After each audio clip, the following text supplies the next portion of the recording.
is going to be the one on the outside looking in.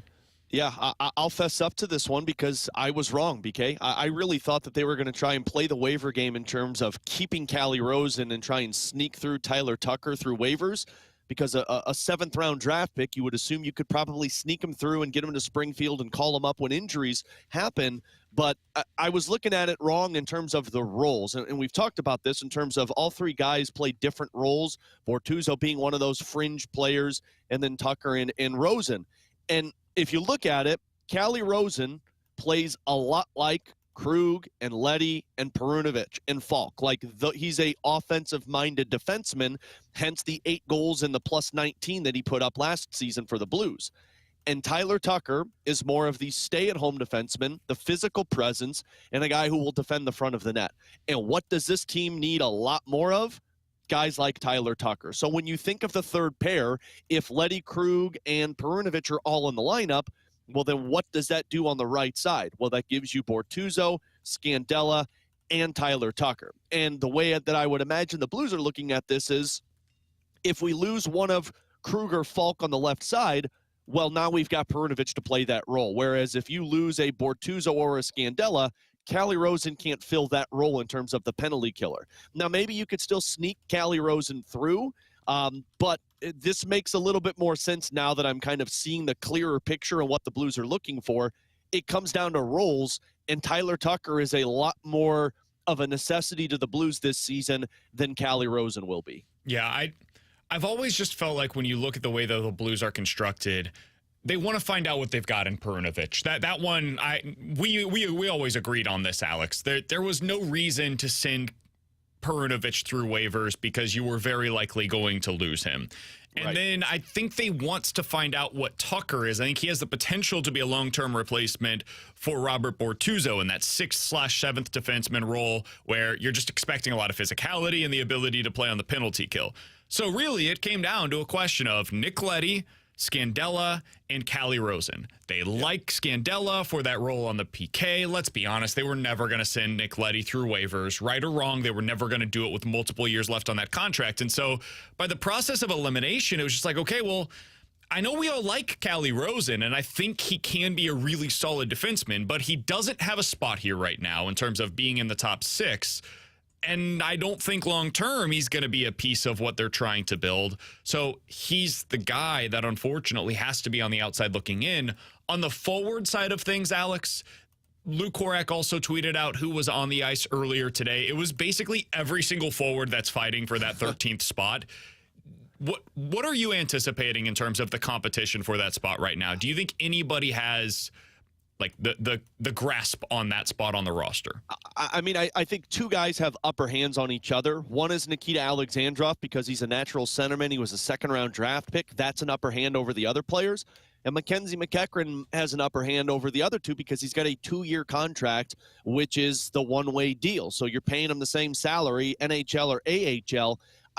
I don't know if there's one or the other right now. I truly view this as all three. That group that Lou listed that was practicing in a thin group, all of those guys I expect are going to play tomorrow against Dallas on the road. It's going to be the final hurrah for all of those guys to prove, hey, one last shot if you're Callie Rosen, if you're Malcolm Subban, if you're Walker, McEachran, or Alexandrov, to prove that you could be on this NHL roster for opening night. And then they'll make the final cut. Saturday will be that NHL opening night look at what the roster could be. I would lean more towards Alexandrov because he provides something that all of those other guys don't. And frankly, if you lose one of Shem, Thomas, Hayes, or Sundqvist, you don't have any other centerman on this team that could step into that role. So I think it's Alexandrov, but in terms of forwards, those three players are going to have their opportunity to get one last impression on Craig Berube. And for what it's worth, Lou tweeted out just a moment ago the practice lines from today, and it's basically what you'd expect. I think this is your opening night roster. He's got Buchnevich, Thomas, and Kyrou as your top line. Saad, Shin, and Kapanen are the second line, and then it's Vrana, Hayes, and Blais, the line that we've been seeing together for most of the preseason. That's your third line. And then fourth line, as expected, Neighbors, Sonny, and Toropchenko. And then your defensive pairings are Leddy and Parayko, Krug and Falk, Scandella and Tucker, interestingly enough, and then Perunovic and Bortuzzo are the two extras as the fourth pairing defensively, with your goalies in net, Binnington and Hofer. Basically, the only thing that is left to be determined based on these lines, who is that 13th forward? And I'm totally with you, Alex. Because of Alexandrov's ability to play center, I think he's the guy, and because he's limited in terms of his upside, I don't think you feel bad about putting him up in the press box most nights while those other 12 forwards go out there and take the vast majority of the opportunities. Yeah, well, and he can work still with Steve Ott during practices, 100%. be around the centerman to work on faceoffs. I'll tell you the part that's surprising to me on that one, BK, is Perunovic. And look, I knew he wasn't going to be a part of that opening night roster, but it is wild to me in terms of the development of this guy, if he's healthy, and I think he's played well through preseason, of trying to figure out playing time for him with Krug and Leddy in the lineup. And this is why everybody keeps saying, like, oh, there's got to be a trade. There's got to be a trade. I don't think there will be anytime soon, but I don't know how you're getting Scott Perunovic playing time unless an injury pops up. And nobody wants that to happen because that, of course, affects this team overall. So Perunovic is going to be the fascinating one to me for opening night. I do wonder if you do a little bit of load management. Like Scandella With and Krug have both had quite a few issues over the last few years when it comes to just injuries. And so maybe for those two guys, because you can find a way to make it work with the PK if you end up having Perunovic in for Scandella for a game here or there, like if it's a back-to-back. But definitely with Krug, if you're going back-to-backs, like maybe you just have Perunovic play one of those games and Krug play the other. And at the end of the year, it's almost like what you do with your goalies, where Krug ends up with 60 games, Perunovic has like 40, and you just find a way to make that work playing time-wise. If anything, it's going to give him, because obviously he signs this one-year contract, a prove-it deal, because he's injured through that entry-level contract. If anything, you're going to get, maybe 40 games, depending on the injuries for him. And if he looks good in those 40 games, it's just another year of development where you look at it in the offseason and say, now we can move on from one of these guys in the top four so that Perunovic can play there. But I'm telling you, man, he's going to be the fascinating one to me this season, because how do you balance this workload for him to make sure that he can stay healthy through a season? Because if he's only playing 10, 15 games this year, BK, and you think he can get through healthy through a season, but then the first time you put him there for a long stretch of games and he doesn't stay healthy, well, now you've put yourself up a creek without a paddle. So he's going to be very fascinating to me.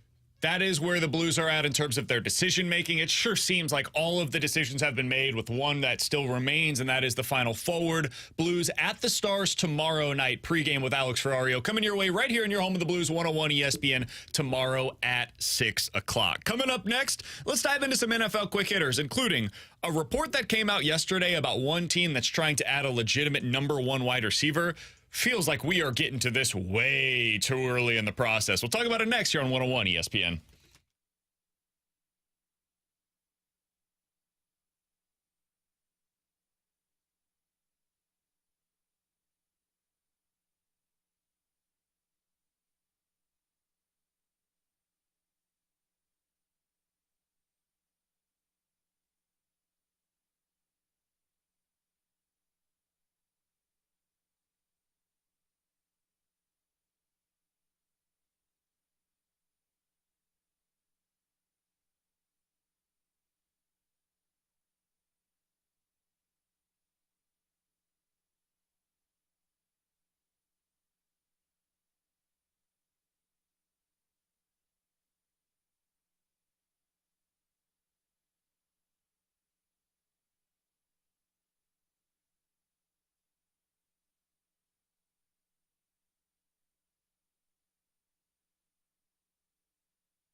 Tara Hendrickson here with a Sports Center update driven by Johnny Londoff Chevrolet and Johnny Londoff Autoplex. MLB playoffs started yesterday, and they continue on today as it's Game 2 across the Major League Wild Card Series. And tonight here on 101 ESPN, we've got Game 2 between the Philadelphia Phillies and Miami Marlins as the Phillies lead that series 1-0. We have pregame coverage tonight starting at 6:30. First pitch will be at 7:08. The Sports Center update is driven by Johnny Londoff. Find your road shop 24/7 at londoff.com, londoffAutoplex.com. Are you kidding me?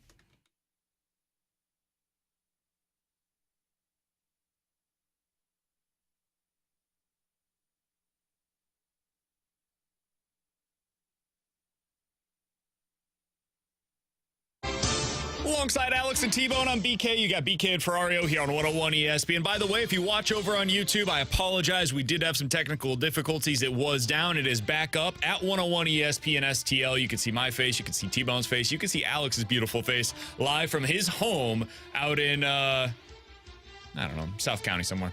High Ridge, I apologize. I didn't want to say the wrong area, and then you end up getting mad at me. This is just a whole thing, you know? Well, if you want to check him out, you can see that on YouTube. 101 ESPN STL is where you can go to find it. I was told that he's on there. I don't see him on there. We'll get that figured out eventually. But I hear his beautiful voice. We've got his voice. That's all that really matters. All right, so let's get into some NFL quick hitters here. Guys, yesterday, Jordan Schultz, an NFL reporter, went on Twitter and said this about the Carolina Panthers. The Panthers, according to sources, are in the market not only for a receiver, but a top-tier one.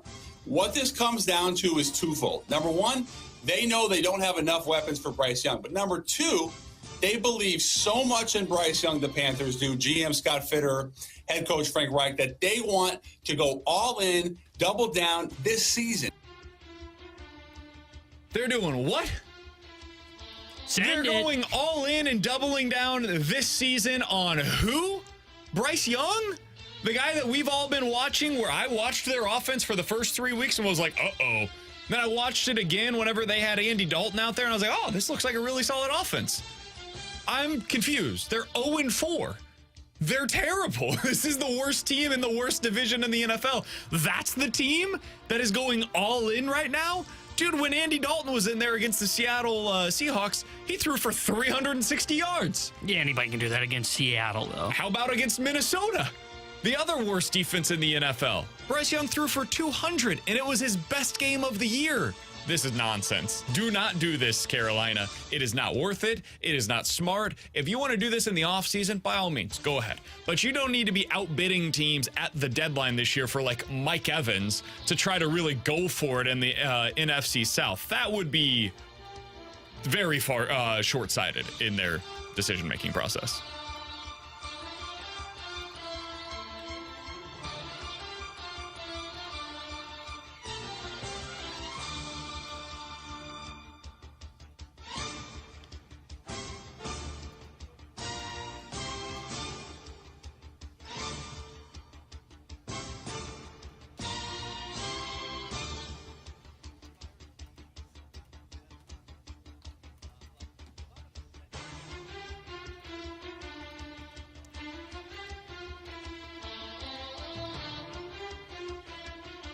It's nonsense. Yeah, I'm with you guys. And I was the highest one on Bryce Young coming out of the draft. I'm still high on him. Are you? Yeah, granted, You're just still high. And well, yeah, it's falling though. But this is not the time to do it. You've got to see positive steps in the right direction for Bryce Young before you make that acquisition of that top wide receiver. That's why the Bears elected to do that this year by getting DJ Moore. Why? Because they said, oh, we're getting there. Let's go out and add weapons. And now they look at that and regret it. Now, for Bryce Young, they still have to see a lot more before they can go out and start putting in serious assets into this offense. For Bryce Young, he's not there yet. He may never get there, and that's why they can't do this right now. All right, next thing up, let's stick with the quarterback play across the NFL. From somebody who's been horrible thus far to somebody that's been great relative to expectations. T-Bone hated Bryce Purdy. All offseason, all he said was, you think that I'm going to pick the 49ers to win that division? Say his name right. It's Brock. Did I say Bryce? Yeah. Brock Purdy. Let's talk about Bryce Young, but the whole thing. I still feeling the effects of yesterday getting electrocuted. So Brock Purdy, so far this year, has been averaging 9 yards per attempt. He's thrown for more than 1,000 yards in the first 4 games, and Kyle Shanahan said the following about Brock Purdy. Quote, the poise, the competitor, everything he is, it's all real. To me, this was the game where I said, all right, this is a dude that you can trust, end quote. That came from Kyle Shanahan, who is notoriously surly when it comes to his quarterback play. Alex, are you ready to believe in Brock Purdy as a legitimate franchise-level quarterback that can be considered a top 10-ish quarterback moving forward for the 49ers? Yeah, I think Tanner is high in terms of not dropping a stock on Bryce Young, but not believing in Brock Purdy. I mean, the dude has shown you everything possible that he's a capable quarterback of winning a Super Bowl. Like, you took him there last year in the last draw minute. And I understand the 49ers have incredible weapons. They've got McCaffrey, they've got Samuel, Ayuk, George Kittle, great offensive line.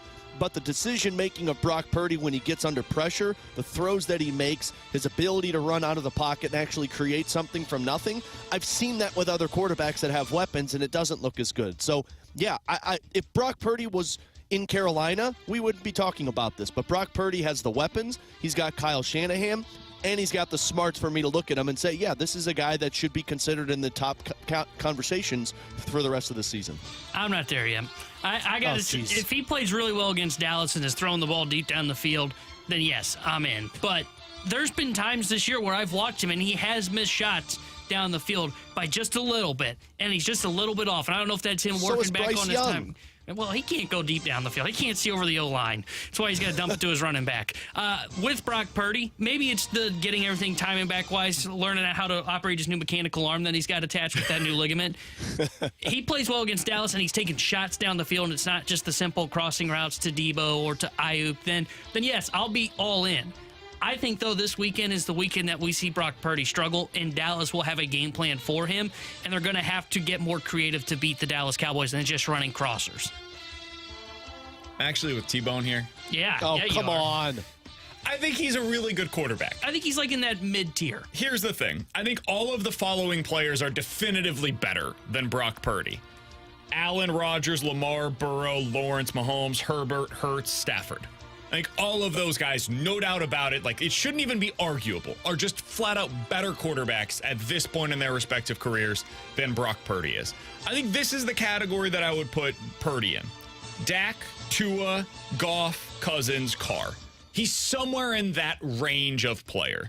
Now, any given week, he could be at the top of that list. And if you're at the top of that list, we've seen with a guy like Jared Goff, who has been to Super Bowls, you can go to a Super Bowl with that guy. I think he's better than Jimmy Garoppolo was with the 49ers.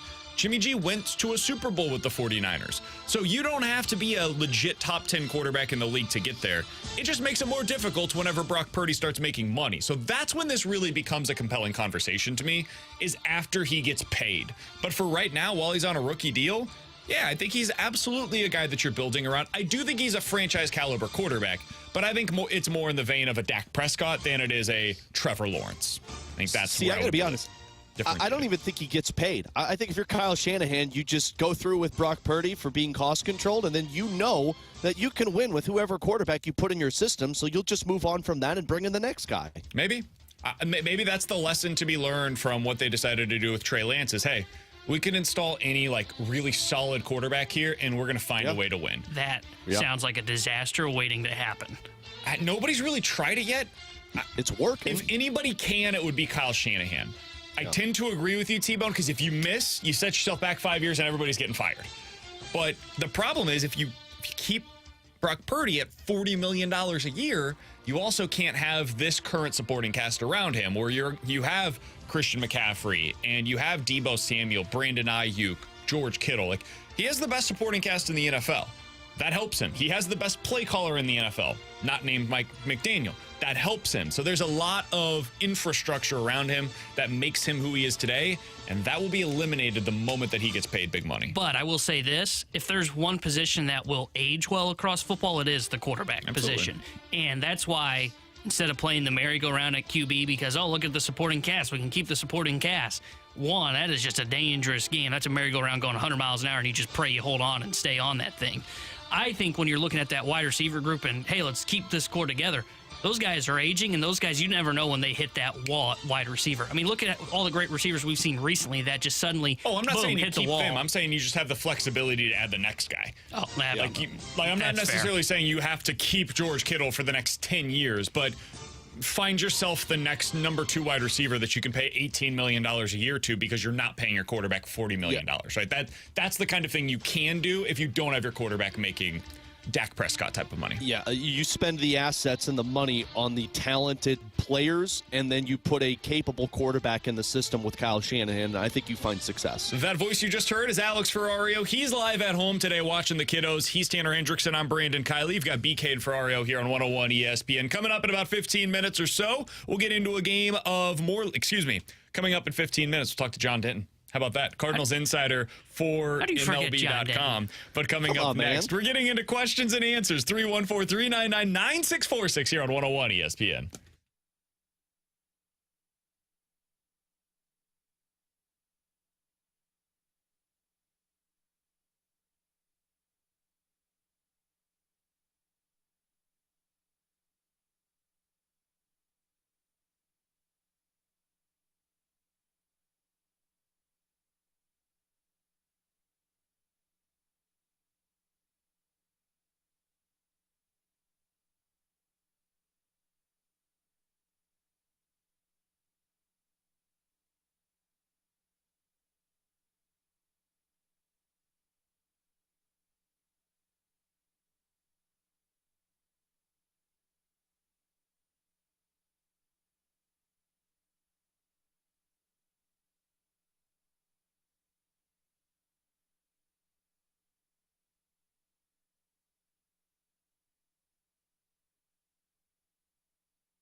St. Louis. It's BK and Ferrario, live from the Car Shield studio on 101 ESPN. You've got questions, we may have the answers. Maybe. It's BK and Ferrario's Questions and Answers on 101 ESPN. Alex and T-Bone on BK. You've got BK and Ferrario here on 101 ESPN. We'll get to John Denton here in just a little bit, but right now it's time for questions and answers. 314-399-9646 is the Air Comfort Service text line. Let's start with this from the 314. Guys, if you can bring back Jordan Montgomery on a 5-year deal worth $125 million, would you sign up for it? I would sign up for it. My secondary question to that, though, is what's my offseason also with that? Like, do I have enough money to go out there and still go after a Sonny Gray or a Yamamoto or whatnot? But I would do it Sonny because Gray, but if you get 5 years and $125 million, let's make the assumption that you can't get Snell, Nola, or Yamamoto. Those guys at the top tier are now off limits for you. Yeah, man, it's so tough because, like, he pitches, at least with Texas and in the postseason last night, like a dude who's viewed as a number one, number two. But Montgomery and Gray doesn't give me the same feel that like a Yamamoto or a Nola or a Snell and a Gray give me. But I would still do that because I think Montgomery pitches well enough for you that it gives you that top echelon pitcher. I would not if it means I'm out on Yamamoto or Snell. Agreed. And honestly, Nola. I mean, I don't think Nola's a 1 either. I think him and Monty are 2s. But I think you got to get somebody in the top tier. And I don't think you can settle on, well, let's have Monty, and if we squint, he's a 1. Because though his numbers show he's a 1, he's not a number 1. He just, when I look at Montgomery, he's not a guy that I go, holy bleep, you're going to be facing Jordan Montgomery tonight. It is one of those where I look at it and go, oh, yeah, that's a pretty good pitcher. That's not the guy that has the scare factor in him. But what if he pitches that way the rest of the postseason? I still wouldn't do it because, like, to me, there are always those. I don't know the best way to frame it. He's like Charlie Morton. Yeah, Charlie. He's like the kind of the underdog guy that's always like viewed as a 2 or 3. But there's always that one guy, whether it be a position player or a pitcher, that just takes his game up a level for one postseason run. He's Charlie Morton. He's Nathan Eovaldi. He's that like mid-tier number 2 starter that you really like. And if he's your number 2 or 3 guy, you feel great about your rotation, but he shouldn't be number 1. Like Charlie Morton's not starting a game 1 for any of these current Braves teams or any of those previous Tampa Bay Rays teams. That's not his job. His role is to be a number 2 or 3 starter for them. Same thing is true for Nathan Eovaldi. When you had the Red Sox, he wasn't the number 1 guy, but he pitched like he was capable of being a number 1 if you needed him to on any given night. That's how I feel about Sonny Gray and Jordan Montgomery in this market. Neither of them should be your number 1 pitchers going into this offseason. And maybe I haven't made that clear enough. I don't view Sonny Gray as an ace. I don't. His numbers are that of an ace, but he does not, I don't view him as being that. And so going into this offseason, if he comes into next year and he's starting game 2 of your season, you have now accomplished what you needed to going into this offseason. So I feel the same way about Jordan Montgomery as I do Sonny Gray. 314-399-9646 is the Air Comfort Service text line. This one comes from the 636. Alex, I find this to be interesting. If the Blues were to be sellers at the trade deadline and are in line for another rough year, whose seat do you think would be hotter, Doug Armstrong or Craig Berube? It's going to be Craig Berube's because the coach always goes first. I mean, Doug Armstrong's creating this picture of a championship caliber team, and they'll go, well, the Berube might not match the identity of it. I would say, though, that I think Army's seat should be a little warmer than Berube's because Berube has shown the ability to coach up players that probably aren't where they project to play. Like Ivan Barbashev was not supposed to be what he was. Toropchenko has been outperforming some of this. I think the decision-making on the Armstrong side would come under fire if they have those same problems. But in all reality, Berube's seat's going to get warmer because it always goes to the coach. That's where I'm at, too. I was going to say Berube, too. Me and Alex talked about this last time you were out just a little bit. The Blues are saying all the right things by there's a sense of urgency to get back to the playoffs, but some of their actions aren't adding up to that. And what I mean by that is if there was some urgency, there wouldn't be some of the decision-making that we've seen already on the roster that says this is about development than it is about getting into the postseason. Because if they were truly trying to get into the postseason, I think Richie's on this roster. And that's why, like, I don't know if you can have a sense of urgency to get to the postseason and be like a seller/buyer at the deadline. You'd have to buy if you get to that deadline at that point. I think it'd be Berube because Alex is right. He's the guy that would be the first one to go over Army, and I think Army's got the leeway to do this retool. I think Craig Berube's evaluation this year is mostly defensively. Like, what are you able to get out of this defensive core? Because, right or wrong, Doug Armstrong believes that these players defensively are good enough to get the job done. And if they don't, the fire then goes towards the coach. Again, right or wrong. I also feel like it's on Thomas and Kyrou. Like, Fair. if they don't develop into those top-tier players that Armstrong feels they are, then the valuation will be, well, let's see if another coach can bring it in. Colorado did this with Patrick Waugh over to Jared Bednar. Like, Nathan McKinnon was not the Nathan McKinnon we've seen in his first couple of years with Colorado. They went to Jared Bednar, and now he's a superstar. That's going to be another evaluation, fair, unfair. That always goes back to the chicken or the egg thing, too, of like, was he always going to be this player, or was he unlocked because they got a new coach? We'll never know, but he is that player now, and that's the victors get to write the history. With Alex and T-Bone, I'm BK. Coming up next, John Denton is the Cardinals insider for MLB.com. What did he make of Jordan Montgomery's impressive performance last night? Does he think that window is still open for Jordan Montgomery to return to St. Louis? We'll ask John Denton when he joins us next here on 101 ESPN. You can now watch 101 ESPN live on our studio.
Alongside Alex and T-Bone, I'm BK. You've got BK and Ferrario here on 101 ESPN. We'll be joined by John Denton, Cardinals insider, here in just a moment. Want to get his thoughts on what is a massive offseason upcoming for the St. Louis Cardinals, specifically with so many of the pitchers that they're looking at going into the offseason, pitching in this year's postseason. One of those players yesterday was Jordan Montgomery, who absolutely shoved for the Texas Rangers. So we'll get to John Denton coming up here in just a little bit. But Alex, today is one of those days as well where you're going to get a potential opportunity to see some more guys that are basically putting on a show for their new teams next year in this year's postseason. Sonny Gray is on the mound for the Minnesota Twins with a chance to close out that series after 2 games against the Toronto Blue Jays. You've got Braxton Garrett, who could be a potential trade candidate from the Marlins. He's trying to keep the Marlins alive against the Phillies. And on the other side of that game is Aaron Nola, who's going to be starting for the Phillies and, again, trying to close out that series for Philadelphia. Of those 3 starters, who do you find to be most interesting going into today's games, Alex? I think it's Nola because I'm really curious if what we saw towards the end of the season with the Phillies was just an anomaly and maybe it was a little bit of bad blood because there was no contract extension with Phillies.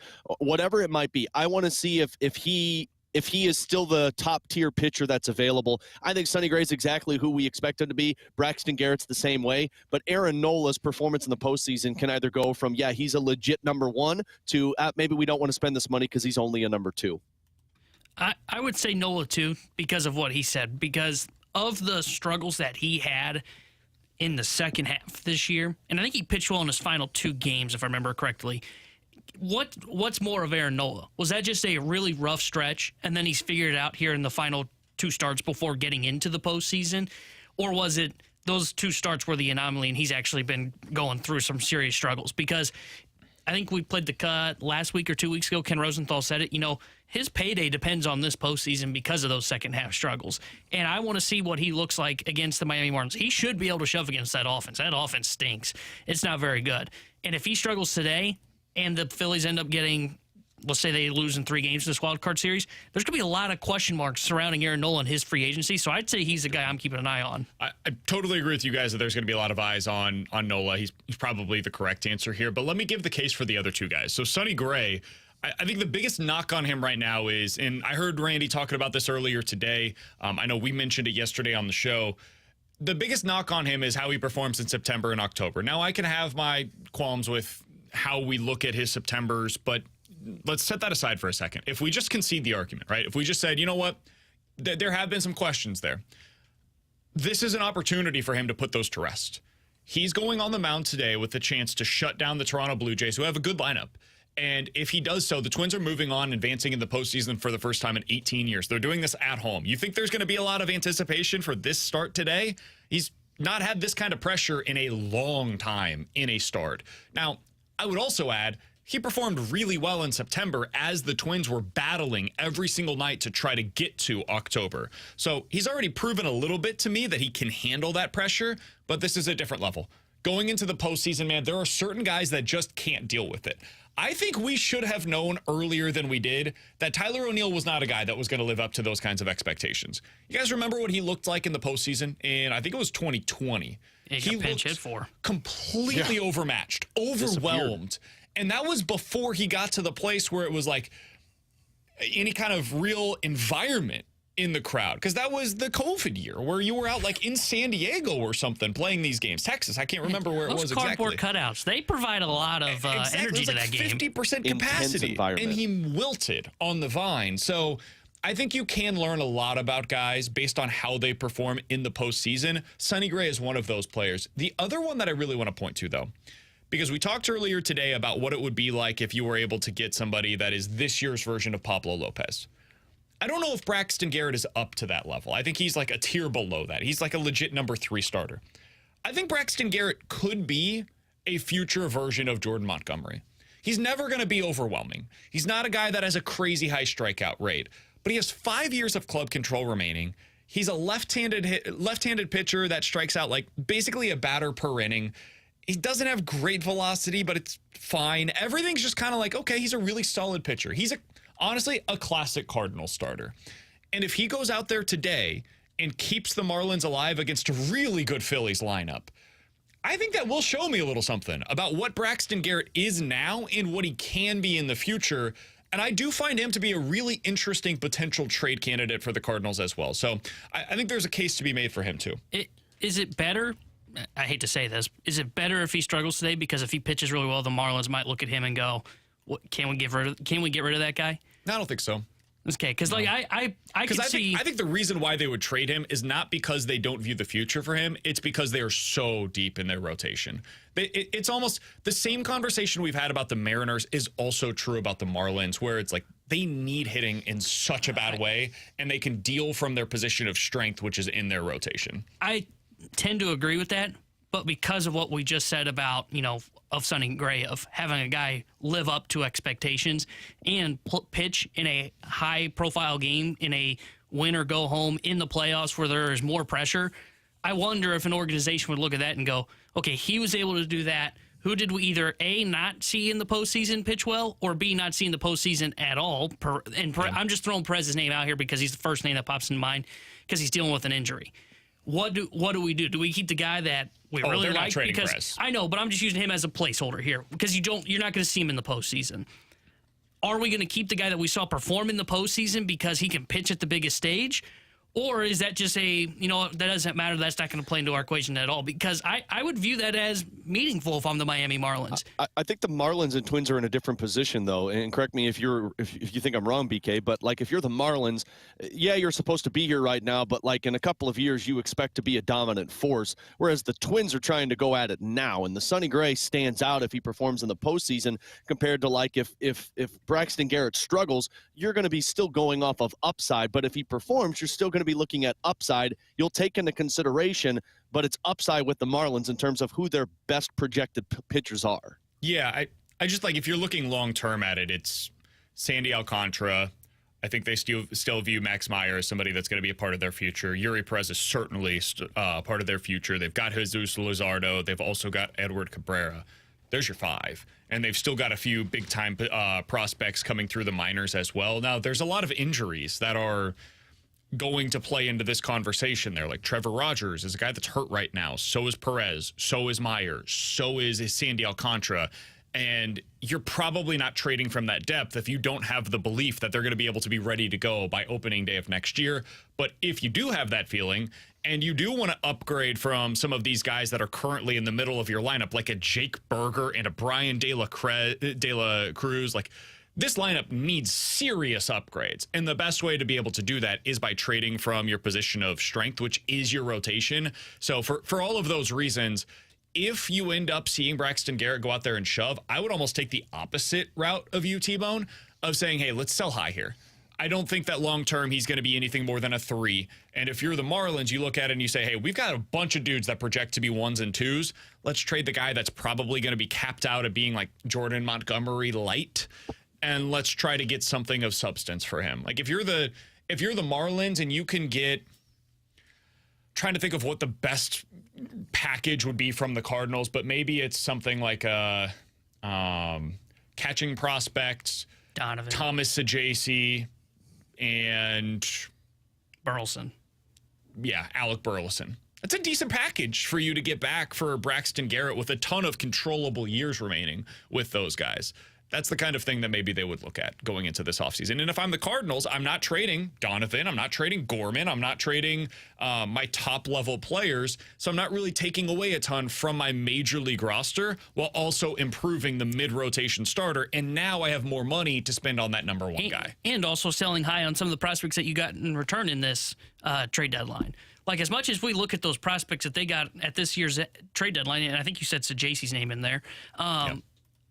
I look at him and I go, okay, well, what's his position long term here in St. Louis? And maybe you end up finding one, but like I think he's who's the guy they keep comparing him to? They keep saying, well, he's Brendan Donovan-esque. Well, do I need that if I've got Brendan Donovan for however many more years of control he's got left? Can I sell high on Sajaci in a package to help me go get that pitcher that you're talking about? So if that's the route you go, I think it's 1, you're doing a good job of keeping all the core players, but 2, you're selling on high on some of the pieces that you got at the deadline, and then that can be quickly help you to revamp this rotation going into next year. 314-399-9646 is the Air Comfort Service text line. We got a couple of questions here on this. Guys, if this Marlins pitcher is only a 3, why is he pitching in game 2 for the Marlins? It goes back to the injuries that we talked about. Like, if Sandy Alcantara was available, Sandy would have been pitching either yesterday or today. Right. So that's a big piece of this. Yuri Perez, if he was available, he would be pitching in one of those first 2 games. Their pitching has broke, and now what they're left to is having Jesus Luzardo pitch in game number 1, and they've got a guy who probably best would be utilized in a game 3 or even honestly in a wild card series, a bullpen type of a role. That's the guy that they have to lean on in game number 2, and that's how this goes sometimes, man. You don't love it, but that's what you have to go with. So if they were able to get in return for him, Herrera, Burleson, and Sajasi, something like that, maybe a little bit more. Maybe you end up having to give up like a Graceffo in a trade like that. That's a decent package. And somebody else said, guys, you're trying to trade crap for a player who could really help you. I don't think Burleson's crap. I think we here locally have too low of an expectation for a guy that was a previous top 100 prospect that hits from the left side and really started to show something as the season continued to progress. He's got a clear profile, and I do think somebody that loves him is Skip Schumacher. So if he was able to say to the front office, hey, who's the guy that you would like to have from this set of players, I think Burleson might be one of those guys that they're looking for. Well, that's also not pointing fingers at a team that's using somebody in game 2 of a playoff and say like, oh, he must not be that good, or they're using him in a game 2, because the Cardinals did use Jose Quintana in game 1 of their playoff series. He was an ace, though. You know, like he was their ace at the time. yeah. And hey, Montgomery, I mean, we talked about it earlier. I don't think he's a 2. Like, ideally, the Texas Rangers would have him starting game 3, but they have Scherzer and DeGrom that are injured. Yep. So sometimes you get forced into throwing guys into that spot, and you see how they live up to that pressure. By the way, this that's is also why you need the depth. Yeah, exactly. Me and Alex had the exact same take on this. Like, the reason why you need to have more than 5 starters going into next year, and T-Bone, this has been your take on why you want Thompson to start out the year as your number 6 starter, is because this happens. Yeah. Look around the playoffs right now. Look at how many teams have star-level pitchers that are currently on the IL. Texas has like 3 of them. Marlins have like 3 of them. That would immediately become your number 1 starter next year if they were added onto this roster. You have to go out there and add real tangible depth, so that way next year when you get to the middle of the season and you've got 2 guys that are on the IL, you're not bringing up Dakota Hudson and Drew Rom as guys that are starting legitimate games for you again in 2024. Coming up next, 314-399-9646 is the Air Comfort Service text line. You give us 2 scenarios. We'll tell you which one's more likely here on 101 ESPN.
Field Studio on 101 ESPN. What's more likely to happen? They'll figure it out. BK and Ferrario's most likely to happen.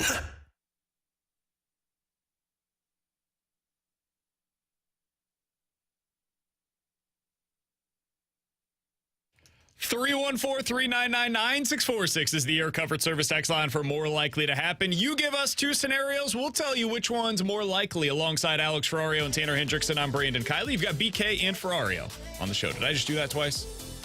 I'm not going to lie. Did I just have a stroke? I was touching buttons There's over a here. lot going on. Let's peel back the curtain for a minute, okay? So Alex is at home today. He's got some stuff going on at home. He needed to be there. So we've been attempting to get it figured out with the YouTube channel and Zoom and all of these different things. The YouTube channel didn't work and his audio didn't work for the first segment. The second segment, we tried to get him back on, but it was cutting out here and there, so we got him back on just the audio feed. Now we're trying to get him on the Zoom. We tried calling John Denton. He didn't. He's not around. Like, there's a lot happening on the show. So if it sounds like it's a little jumbled, that is why everything feels a little out of place today. Are we sure all three of us aren't hooked up to the pregnancy simulator right now? Because that's what it feels like. Yeah, so here we are. All right. The good news is, though, both of my kids are healthy and alive while I'm hosting a show. So that's a success in my book. As far as you know, at least. All right, let's get to more likely to happen. Let's start with this. More likely Mizzou beats LSU this weekend, or the Cardinals sign LSU product Aaron Nola. He went to LSU? I think that's true. I knew it was Louisiana. I don't know if he went to LSU, but he's from Louisiana. Yeah, I'm second guessing myself. He did. He went to LSU. Hey! I'm going to say it's more likely that the Tigers beat LSU. Mostly because I think that offense has a legit shot. I'm always skeptical when it comes to a top free agent pitcher that the Cardinals actually have success, especially when the Cardinals and like 25 other teams would love to have him as a pitcher for their team. So I'm going to say it's Mizzou beating LSU. I think I'm with you. I think I would say it's more likely Mizzou ends up beating the LSU Tigers than it is for them to sign Nola. And that's not because I don't think they will sign Nola. It's because what Alex said. One, there's going to be a huge bidding war for Aaron Nola. And maybe the Cardinals just say, you know what? Bleep it. The wallet's open. Let's go get Yamamoto. That's the youngest guy on the market and could have Kodai Senga type stuff. Let's go sign him instead of Aaron Nola. I think Mizzou beats LSU this weekend.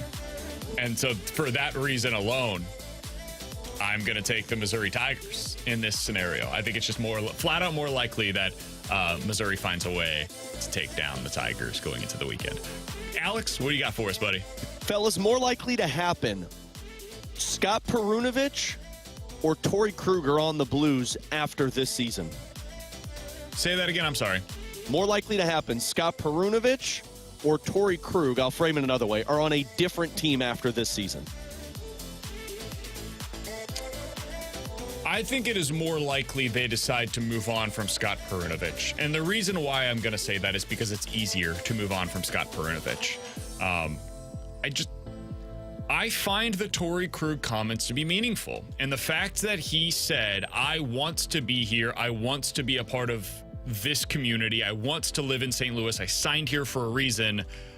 I think it's going to be difficult to A, find a taker for him, and B, to convince him, yeah, you should go ahead and waive your no trade clause. So I think it's more likely that they move on from Scott Perunovich.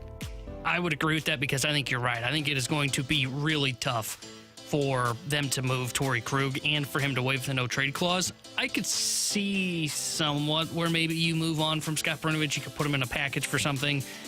Don't know how likely that is, but I could see where you could get yourself to that point. That's where I'm at as well. I think it is absolutely more likely, and I think the trade is where. Would your answer have changed if I would have put Nick Leddy's name in place of Torrey Krug? Yes. You think that's an easier contract to move on from Nick Leddy's than Torrey Krug's? Yeah. Performance-based, like saying both have their best season this year for St. Louis? Well, I think if both have their best season for St. Louis, the Blues won't want to move on from Scott Perunovich. Like, I think from Torrey Krug. Yeah. I think the upside for Krug is just flat out higher than the upside for a guy like Nick Leddy. Yeah. And the other thing is, after this year, Nick Leddy only has 2 years left at $4 million a year. They could go ahead and eat 50% of that contract, and it wouldn't kill him. Yeah. More likely to happen. St. Louis Cardinals add the proper pitching that they need this offseason and earn a bye in next year's postseason, Top 2 seed. or they miss the playoffs altogether next year. I'm gonna go I'm gonna go optimistic. I know everybody hates the Cardinals right now, and because of the season that we just came off of, it's gonna be seen as me kissing the boots of John Mozeliak to believe that they're actually gonna go out there and make the necessary moves. And maybe that's what it ends up being. Maybe I'm just flat out missing the boat here. I think they're embarrassed. I think they're furious. I think they know what they have to do in order to improve this team going into 2024. And I think what they're going to do is they're going to go out there and make aggressive moves to upgrade the roster. I don't know what those are going to be. I don't know what the actual names are to put into that rotation right now. But I do think they will get the moves done that are necessary. And as I look around the National League right now, I think there's a lot of movement that could take place in this league. The Braves are amazing, but there's only one team that can get a top 2 seed coming out of the NL East. I don't view the NL West as overly impressive. I think the Cardinals, there is a place for them to be able to get to next year where the Dodgers were this year, win roughly 100 games, and get into the postseason as a top 2 seed. So I'm going to say it's more likely that they upgrade and end up as a top 2 seed. Now go ahead and send your text in 314-399-9646 about how much I am a homer. Look, I mean, I know you're a homer and you love kissing the boots of John Mozeliak, BK, but I mean, I'm the most pessimistic of the Cardinals on this show. And I would say it's more likely that they get a top bye or a top 2 seed with the bye over missing the playoffs, because you can't have a same offseason this offseason if you're that ownership group. So and look what it takes to get into the playoffs. You got to win like 86 games, and that gets you in. Do we really think that the Cardinals aren't going to win 86 next year? I mean, maybe people are that pessimistic right now, but I'm not. And if they do, it's because the people that they invested in did not work out for them or injuries took place. I don't think it's going to be because of what we said this offseason where they just didn't add enough talent. That's going to happen. I'm actually surprised I'm the pessimistic one on this. I thought maybe me and Alex be holding hands over here on Pessimistic Island. But I would actually say more likely they would miss the playoffs. And that's not me saying they're not investing in pitching. But they've not shown the ability to build a team in the John Mozeliak era that would earn them a top 2 bye. That is building a 95-win team in an offseason, not building a 85 to 90 and then having to add on top of that at the deadline. They haven't shown that urgency yet. And that's not me saying they're not adding pitching this offseason. That's me saying they're settling on adding pitching this offseason, adding a couple of 2s and maybe sticking with Thompson as the 5 so they can add a little bit of depth to that bullpen. That'll build you an 88 to 90 win team that can win you the division. But that's not good enough to get you a top 2 bye. And I don't know if they've learned the lesson yet from last year that said you got to build a team to avoid this wild card round because anything can happen. You do make a fair point there. They've won. Do you know how many times? Let me ask this a different way. Since 2005, when they won 100 games, since that year, how many times do you think the Cardinals have won more than 93 games in a season? Feels like a trick question, but I'll buy it. I'd say 2. I know 15 did it because they won 100. 06 and 11 did not. Is there anybody else I'm missing that would have been really good? Yes. 13? Yeah. Okay, I thought maybe 13 would have been there. I'll say twice. I think it's 15 and 13. I don't think 14 did it either. That's it. Yeah. 2015 and 2013. Last year they won 93. That was the 3rd best season for the Cardinals since 2005. Yeah. The Cardinals do build to win 90 games. For all of the pushback that they give to fans, and it's just flat out true. That's what they have been doing. And from 2016 to 2023, they won basically every single year somewhere between 86 and 93 games. You could kind of slot them in for that every single season. They have to change.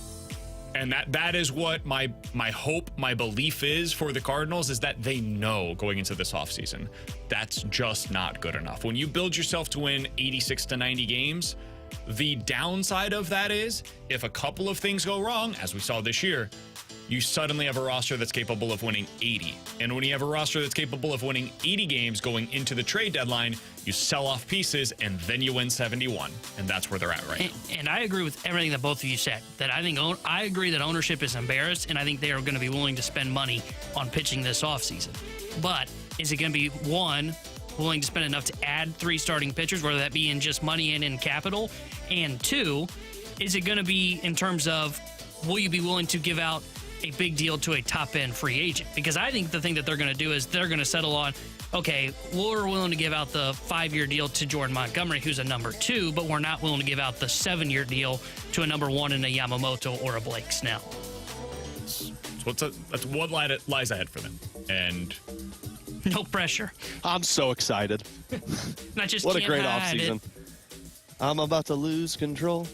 and I like it. Come on, BK. Jump in at some this point. is the most interesting Cardinals offseason, or most interesting St. Louis sports offseason since blank. Is it the Blues offseason in 2018? Probably, yes. Yeah. Because the first, if you're going to go off of Cardinals, I feel like it's the most exciting offseason for the Cardinals since Albert Pujols left. I think That's that probably one, true. Was that one exciting? I don't remember what. I don't think it was exciting in That terms one of was what everybody they... had their butt cheeks clenched. Yeah. Waiting Yeah. for what was. We all kind of knew what was coming. But What there were was they gonna so do? much change in the organization at that point. TLR's walking away. Albert's gone. And you just don't know what lies ahead. Yeah. So I think in terms of anticipation, maybe that's the right word for it. Probably the most in a decade. I'd for the agree with Cardinals. that. That's Yeah. wild.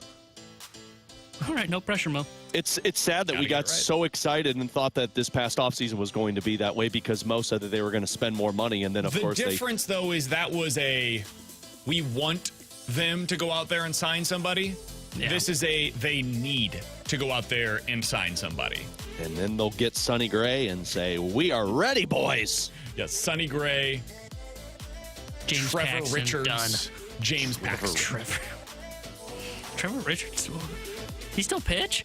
Well, he's hurt. Oh, is he? Was he? Trevor Rogers, excuse me. Oh, Trevor I was gonna Rogers. say there was a Trevor Richards, but I thought that guy was like in like Wasn't he 2014. with the Padres. Angels back in the day? Oh, I remember him as a Padre. Man, we're really going Trevor deep down. Richards. They really are going low on pitching this Yeah. offseason. This is not going to be a fun offseason, BK. You lied to me. Tampa Bay, Miami, Milwaukee, Toronto. Never with San Trevor Diego. Richards back in the day. Coming up next, speaking of the offseason, if you as a Cardinals fan think that you're alone in the way that your organization operates, oh, baby. Just wait until you hear what the Seattle Mariners general manager had to say yesterday. Imagine for a moment if you were a fan of this team and you heard this from your general manager going into the offseason. We'll talk about it next here on 101 ESPN.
Tara Hendrickson here with a Sports Center update driven by Johnny Londoff Chevrolet and Johnny Londoff Autoplex. The MLB playoffs continue today as Game 2 across all wild card rounds. And tonight here on 101 ESPN, you can hear Game 2 of the Philadelphia Phillies-Miami Marlins series as the Phillies lead that 1-0. And we'll have pregame coverage tonight starting at 6:30. First pitch is at 7:08. This Sports Center update was driven by Johnny Londoff. Find your road shop 24/7 at londoff.com, londoffAutoplex.com. Are you kidding me?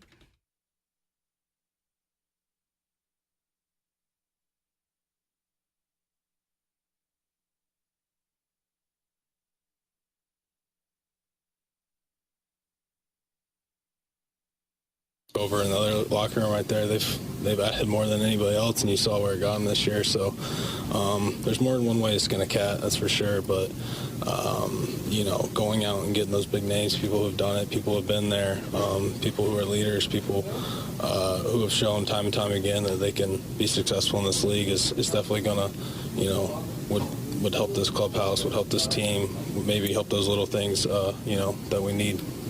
That was Seattle Mariners starting catcher Cal Raleigh, who was talking to the media after the Mariners were eliminated from postseason contention. Alongside Alex and T-Bone, I'm BK. Alex, those are some strong words. Statements similar to what we have heard here in St. Louis from Wilson Contreras, from Nolan Arenado, from Ollie Marmol, talking about how, hey, we need to make a significant investment in this team if we, here in St. Louis, want to be competing with the likes of the Dodgers or the Braves or the Phillies. Same thing is true, at least in Cal Raleigh's mind, out in Seattle, where they're trying to compete with the best division, arguably, in the sport, with the Texas Rangers, who he was talking about going head-to-head with. They've made huge investments into that team. The Houston Astros, that's what he's looking at and saying, man, I'm looking around with what we got in this clubhouse. It's not good enough right now. Well, yesterday, his general manager met with the media for their version in Seattle of the exit interviews. Now, I want to say this up front. I'm not playing this audio to make you feel like you have it good here in St. Louis with John Mozeliak. However, I am doing it because I think it shows you the mindset of a lot of general managers around Major League Baseball, and it's why I appreciate guys like Dave Dombrowski who are willing to be legitimately aggressive and try to win every single year. Here's Jerry DiPoto on people who are criticizing the Marlins front office, similar to Cal Raleigh, his player, for not spending enough. The narrative has been that we're pushing the patience of a fan base or of our support. We've turned this around in about 2.5 years, and we have now been a contending club for the last 3 years, made it to a postseason. And, in doing so, we have actually signed 3 of the top 40 contracts in baseball over the last 2 years with Robbie Ray and The Rock and with Julio. Our expectations of ourselves are that we continue to do interesting things like that. Some via trade, some via free agency, some via a player that we, developed and promoted through our own organization. But we won't build on a foundation that's not cured, And what we have achieved over the last couple of years is we have built a foundation that we feel like is cured.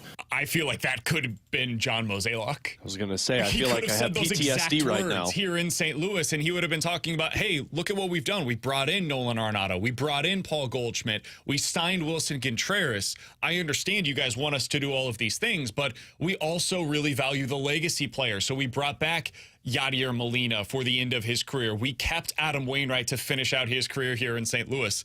Oh, boy, that sounded eerily familiar to me. I was going to say, I feel like you just actually gave John Mozeliak's press conference that's going to happen in the next couple of weeks. That's exactly what I felt like we just lived through as Cardinals fans. If you think that's bad, Alex, listen to this next quote from Jerry DiPoto. It's even worse. If you go back and you look in a decade, those teams that win 54% of the time always wind up in the postseason, and they more often than not wind up in World Series. So there's your bigger picture process. Nobody wants to hear the goal this year is we're going to win 54% of the time. Because sometimes 54% is one year you're going to win 60%, another year you're going to win 50%. But over time, that type of mindset gets you there. If what you're doing is focusing year to year on what do we have to do to win the World Series this year, you might be one of the teams that's laying in the mud and can't get up for another decade. So we're actually doing the fan base a favor and asking for their patience to win the World Series while we continue to build a sustainably good roster. That's No. not gonna go well. Not only did you knuckle down on a 54% winning rate, which 85 wins, but you said we are doing you fans a favor. Oh, my God. That's embarrassing. I can't imagine if John Mozeliak came out and said that to this fan base here in St. Louis. He said basically, hey, we want to average 87 wins per year. In other words, he is telling his fans in Seattle, we want to be the Cardinals. What the Cardinals have done since 2015, that's what we want. We want to sign up for that. Meanwhile, here in St. Louis, we're saying that is a failure. What we have done since 2015, get out of that model because it is clearly not working. And so I say all of that to say this. Alex, I think there is an epidemic of general managers in, I think, sports in general right now, but especially in Major League Baseball, that are feeling that are saying, hey, if we can get to 88 wins every year, man, just get our chance to get into the postseason. The playoffs are so random. We'll find a way to get through. And the truth of the matter is when you build that way, dude, you build a team that can't get through October. There is a certain style of a team that can succeed once you get there. And yeah, there's the one-off here and there where it's like, whoa, that was weird. How'd that team win the World Series? But more often than not, you look back, you try to reverse engineer how these teams are built. Man, they've got stud pitching at the front end. They've built some stud position players, either through the draft and develop model or through going out and signing just these bashers that are in the middle of your lineup. And then you've got this lockdown bullpen that either costs you big-time money or big-time assets in terms of getting them into your system. So, yeah, you can go about it this way and kind of try to find the pieces on the tertiary roster and maybe change over a couple of things here and there. Or you can start competing with the big boys, man. You can go out there and do what the Phillies have done. They get Kyle Schwarber. They get Bryce Harper. They go out there and they sign Trey Turner. That's what the big boys are doing right now. The Dodgers are going to go do that this offseason. If you want to play in those waters with the Astros, with the Rangers, with the Dodgers, with the Phillies, with the Braves, man, it's a different game that's being played out there right now than what the Mariners are trying to do and what the Cardinals had been trying to do. I'm still baffled by the phrase, we are doing you fans a favor. That to me is just absurd. But here's the thing. If you're focusing on that, and this has always been the issue for Cardinals fans with John Mozeliak, if you're focusing on just getting in and anything happens, that means you're just focusing on skimming through the regular season and hoping you get the bare minimum or the bare maximum, I guess, from your team so that you get into the postseason. But you know what that means? That means you're a regular season team and you're not a postseason team. And when you're a postseason team, you know you're going to fly through the regular season and have success because your roster is built that way. But you've built a roster so that when you get to the postseason, it can last the distance, like the Atlanta Braves have done, like the Philadelphia Phillies have done.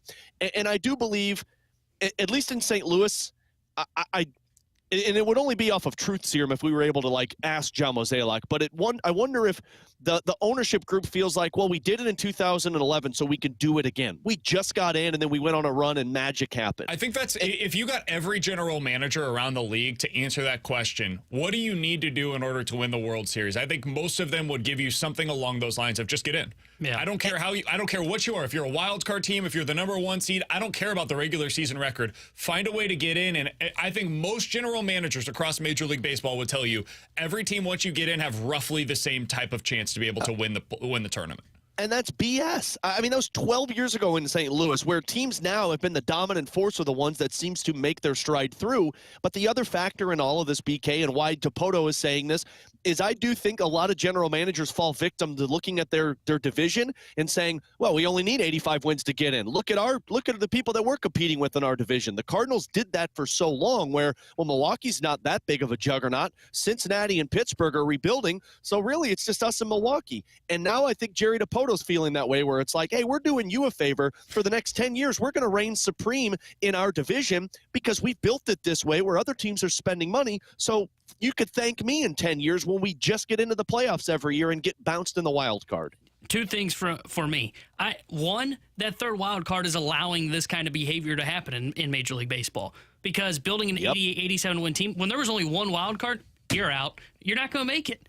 Now that there's three wild cards, it makes it easy. And that's why, I know, baseball and the whole push and why everybody supported the wild card expansion was all about, more markets are in it. Yeah, but now more markets can build for less wins, and that's bad for the game of baseball. Now, on the Mariners front, to the point of building to that 88 win mark, and hey, if you just get in, anything can happen.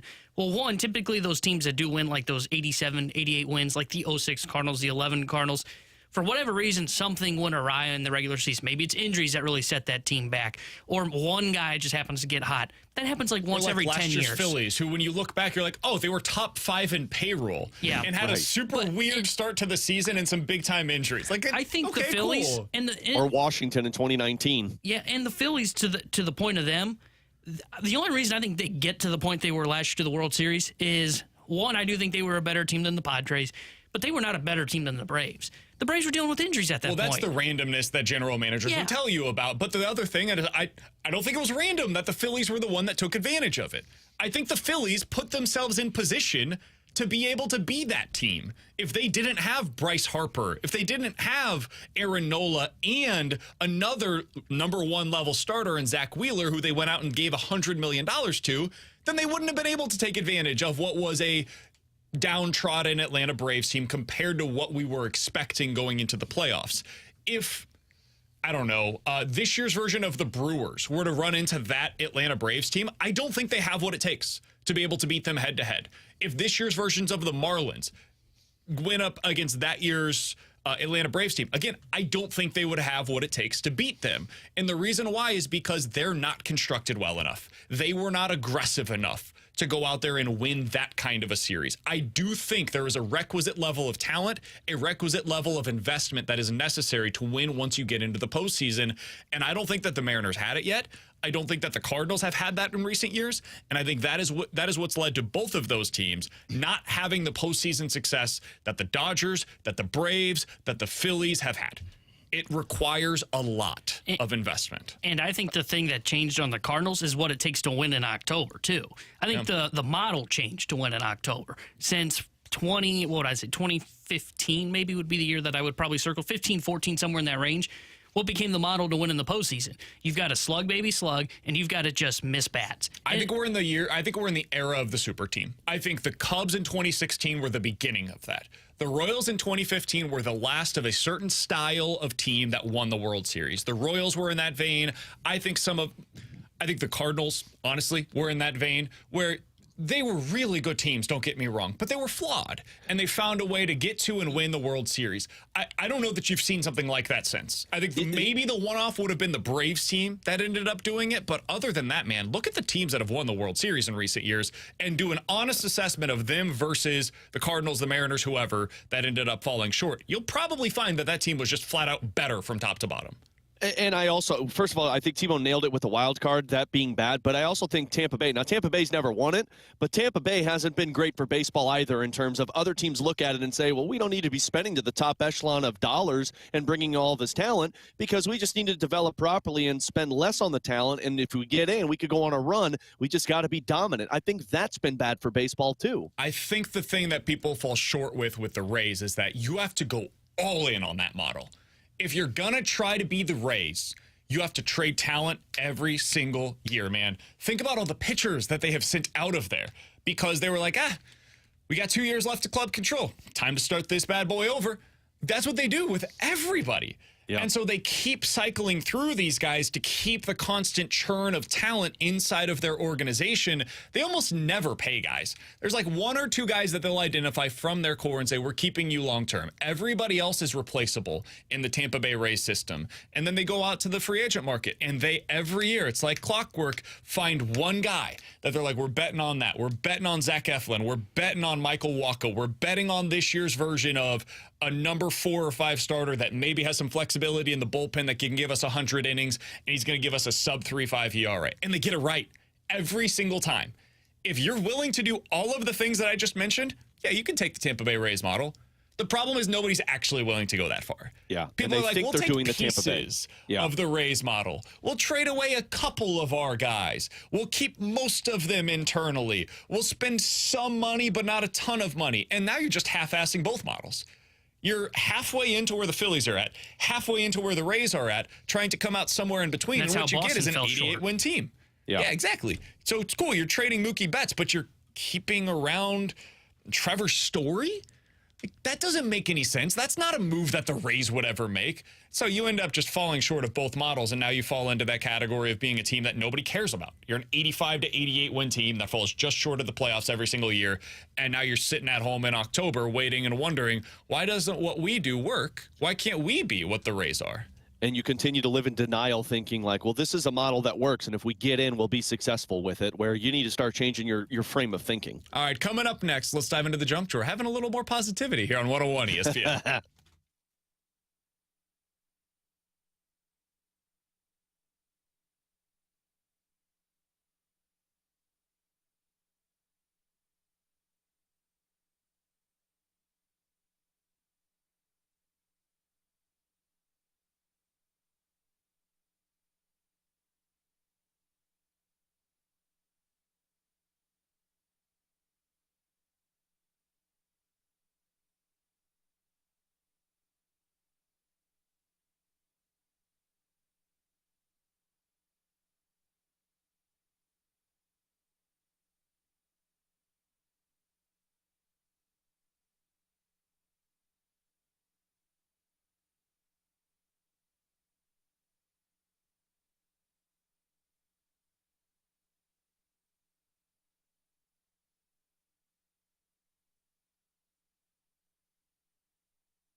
All right, let's dive into the junk drawer with Alex and T-Bone on BK. Alex, what do you got for us, man?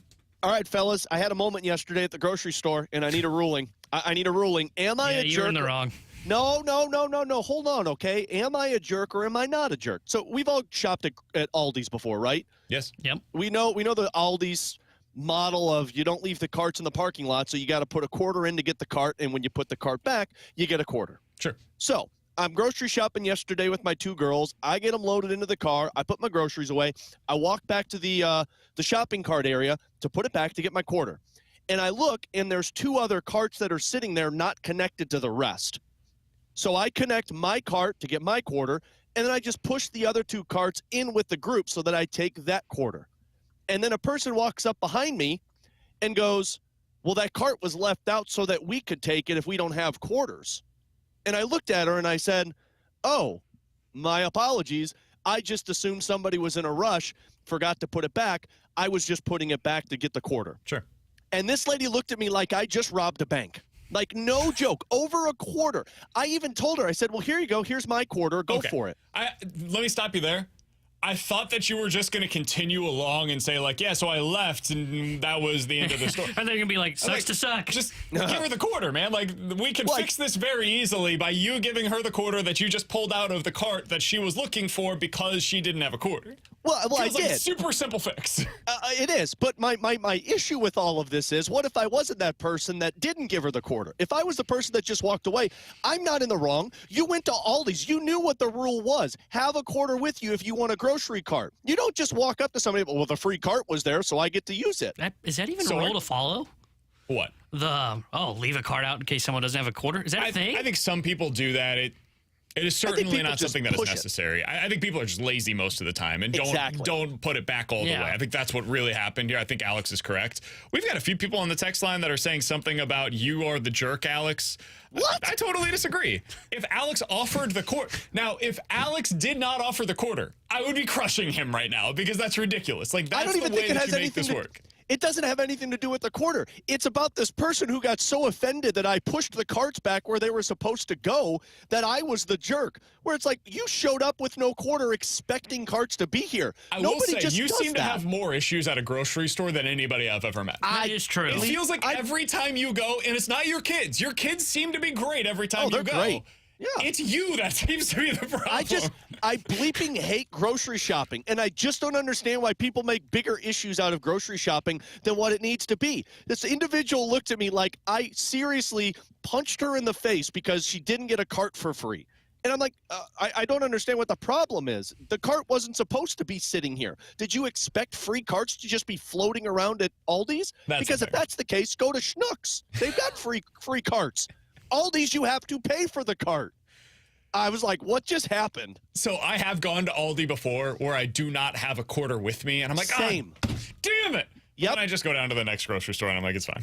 Or I take $1 like 2 blocks away, fine. I take $1 into the attendant and say, hey, can I get change for this $1? And they give me, this is the crazy part, BK, 4 quarters so I could go put one in the grocery cart. Like, what the bleep is going on right now? The best part about it is I got a 2- and a 1-year-old who I get back in the car, and Daddy just vents to him for the next 15 minutes while he drives home. Yeah. And they just give you that blank stare. Oh, yeah. No, they typically, Adelaide laughs at me now, and she said, ha, Daddy, funny. And I said, thanks, baby. That's what I appreciate. From the 618, Alex, you are not the cart police. Just let it go, dude. Yeah. Yeah. That's what I'm saying. I was putting the cart back, and I said, well, at least it's here. Plus, from the old Pimp Daddy Beard Company, take care of your own cart. Don't worry about the other ones. You're not the one that's getting paid to handle those carts, Alex. See, I'm actually happy that he handled the cart, because if it were a windy day and this cart's just sitting out there free and easy, and the wind takes it and slams into my car, I would be upset. From the 618, Alex, you're a jerk. Why don't you just let the random cart stay there? Don't take the quarter. How am I a jerk? I was putting it back where it came from. Somebody else. Alex, why don't you put it back and then leave the quarter on it so that way in case anybody needs a quarter, they've got it right there. Maybe that was the move. Maybe that was the move, leaving the quarter on the cart so that was you're passing along the good deed of you putting it back. That's a good one, but the only reason I didn't was because it was 2 cards deep. So you had to pay to get the 1 card so that you could get the other free card. That's the reason I took the quarter out. Now, I should have just put it into the back one, but instead I was like, okay, it's a quarter. And then the lady walked up and was offended, and I'm like, well, here you go. And again, like, I feel like she was going to call the cops on me.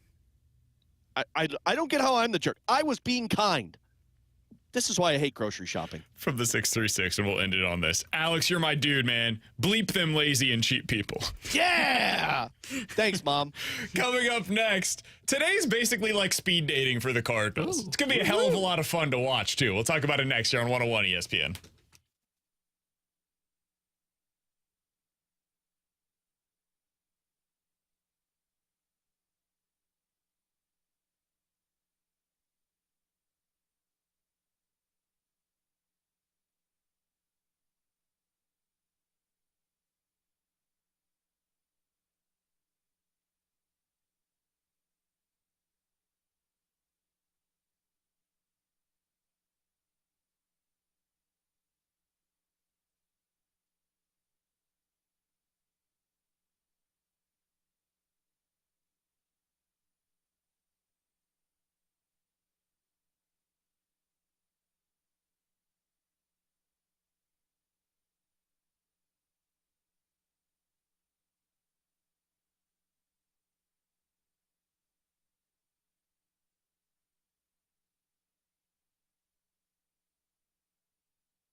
Sonny Gray, most strikeouts via the breaking ball this year, 5th on the list. He's a legitimate ace right now. You know, I mean, Sonny Gray, again, I talk about fastball command because we just don't see it in our game very much. But, I mean, he dots at arm sides. He gets the glove side easy.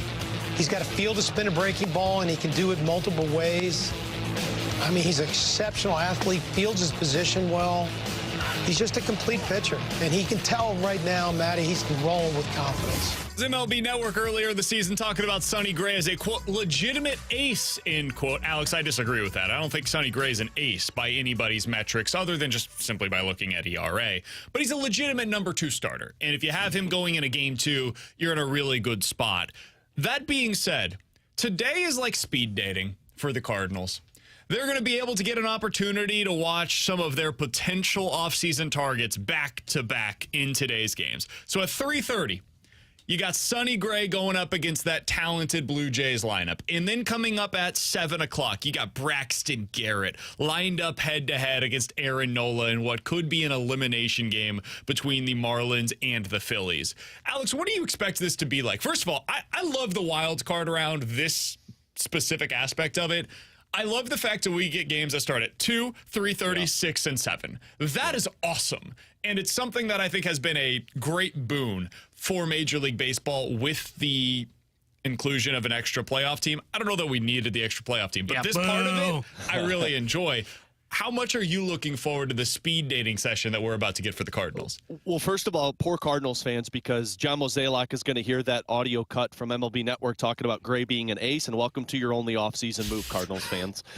Here's what I'm expecting today. John Mozeliak and Michael Gersh sitting together in the front office. One's in scuba gear, one's in snorkel gear, and they're looking at each other saying, which one we going for, boys? What's the scuba and what's the snorkel today? Scuba is you're going deep diving. So you're going like, is that you're Nola? going up. You're going the big fish. You're going big fish. Snell, Nola, Yamamoto, those guys. Snorkeling is Braxton Garrett. Welcome to our number 1 pitcher. Sonny Gray's the ace. That's what the snorkel gear is. But have you ever watched the show 90 Day Fiancé, BK? Yeah. That's what this is. Only it's like 30 Day Fiancé, where the Cardinals get to flirt and get to be engaged to one of these pitchers, meaning, hey, we love these guys. We'll spend the money on them.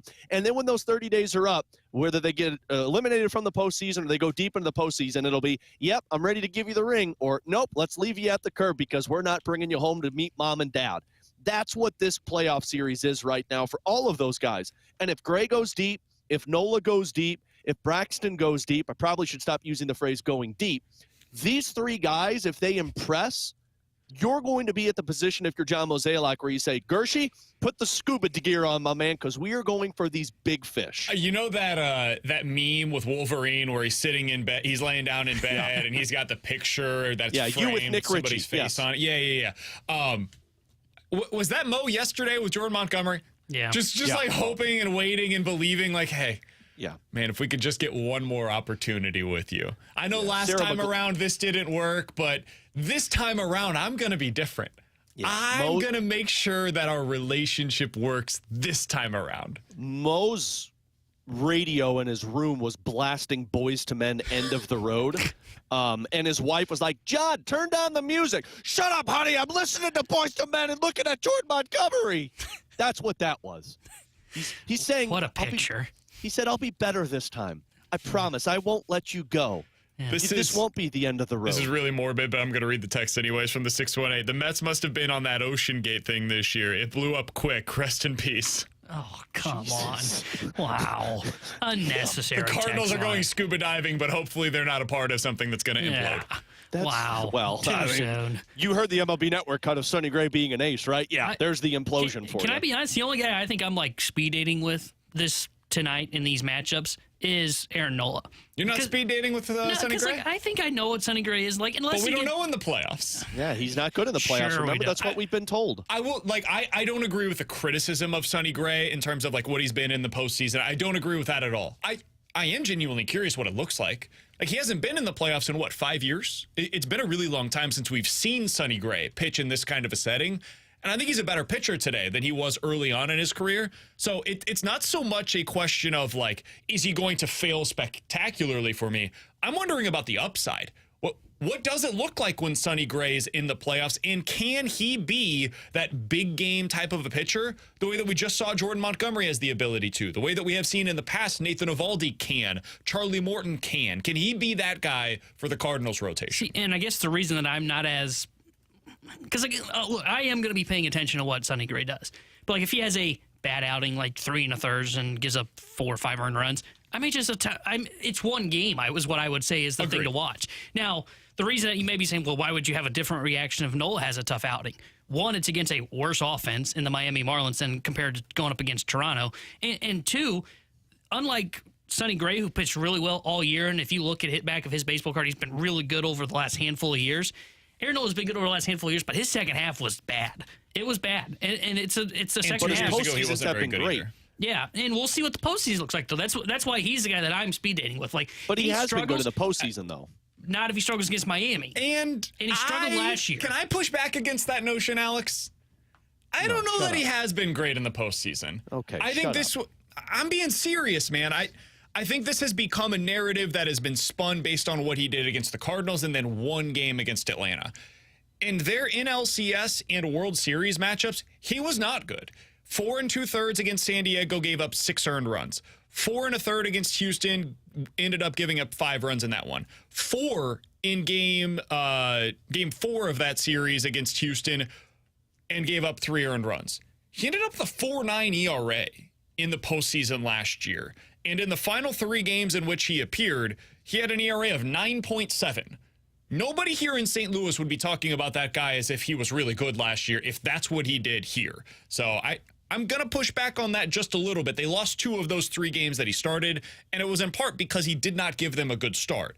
I like Aaron Nola. You know that, Alex. I would be in favor of them signing Nola. I would be scared as hell because of the money and the term that you have to give him and what he's been so far this year. But this idea that Nola's this big game pitcher and that Sonny Gray fails in the big moment, I think it's kind of been started and ended because of one game against the Cardinals, really. I think that's what we're pointing to. Yeah, I mean, you're right with that. And I just also look at I don't know. I don't like the narrative of Sonny Gray being bad in the postseason either, Agreed. though. And yeah, but I mean, you're right. Like Nola, I did not know those numbers were that abysmal later in the postseason. It is just kind of recency bias where you saw him against St. Louis. 100%. I think I also just look at the career of Nola and say, well, the dude has been legit his entire career. Yeah, and I'm not trying to take away from his recent stretch, Nola, because Nola has been an innings eater over the last couple of years. But I think the second half kind of raised red alarms of, is it catching up to him? And is that part of the struggles that we saw? It really comes down to how much do you value innings? Because if you value innings at a high level, and I understand if you do, I'm the guy that said I respect the hell out of what they got this year out of Miles Mikolas because he was able to get to 200 innings. If that's something that you want out of one of your starters that you get this offseason, Aaron Nola should be the top target with a bullet going into this offseason because he is the number one guy that can give that to you. I went back and looked at the last 3 years, what the free agent pitchers are that are available and what kind of innings they were able to give, what the effectiveness was within those innings. Aaron Nola over the last 3 years has thrown 580 innings. The second best on the free agent market this offseason is Lucas Giolito at 525. He has pitched 60 more innings than the next best free agent starter this offseason. The dude is an absolute monster when it comes to guzzling up those innings for you. The problem is, in 2021, 4.6 ERA. In 2023, 4.5 ERA. Every other year, much like Miles Mikolas, he's really good for you. Is that the type of effectiveness within those innings that the Cardinals are craving specifically? Or because they have Mikolas already, do they need to go out there and get somebody that's going to give you 150 to 170 innings that are really damn good? That's the Blake Snell. That's the Sonny Gray. That's one of the, like, Imanaga, those types of guys. I don't know. I don't know where I fall. I'm really I'm waffling on this, man, because I like Aaron Nola a lot, and I like the idea of having a guy that you can count on to give you 6+ innings regularly. But his effectiveness this year, it's why I'm so fascinated by his postseason. It is something that does concern me a bit. That's why this 90-day fiancé life right now, it makes me very nervous because you're going to get to that 90th day and fall in love and then find out that 10 years ago he was a serial killer or something and be like, oh, how did I not see this one coming? I fell in love with this dude for 90 days. And then you put the snorkel gear back on and convince yourself that Luis Severino's the ace that you needed for your team. Coming up next, what would Luther Burden have to do in order to legitimately get involved in the Heisman candidacy? We'll talk about it here on 101 ESPN.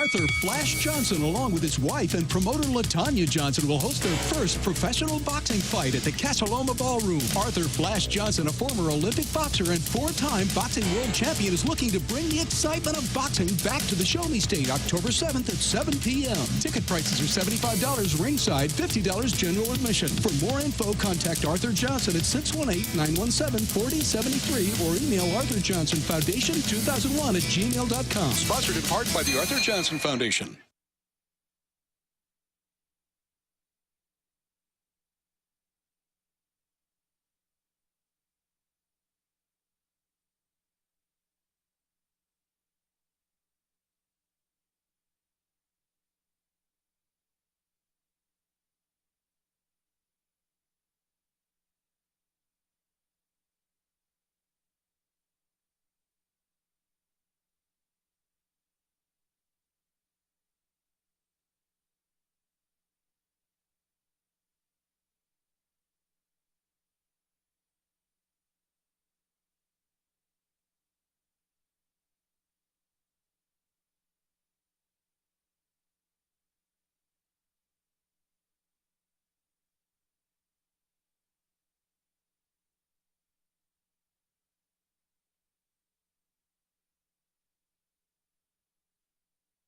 .101 ESPN has your chance to win a pair of tickets to the inaugural Blues Warriors Awards Gala on Friday evening, October 20th at River City Casino and Hotel. Enjoy an evening of dinner, drinks, awards, and live auction and more with 101 ESPN's Jamie Rivers.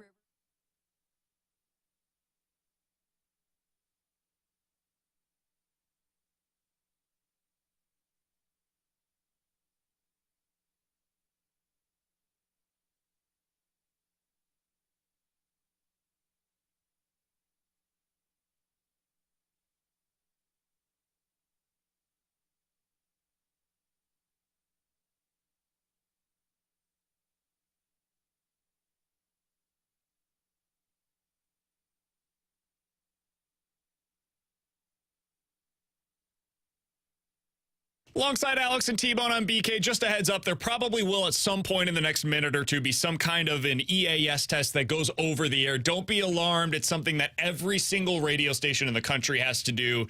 It's a annual alert. It's coming up here in just a moment. So when that happens, just be warned that that's something that will be taking place right here on 101 ESPN. So it's not going to be like what happened in Hawaii a couple of years ago? No. Wasn't that this the is EAS real. test? This is real.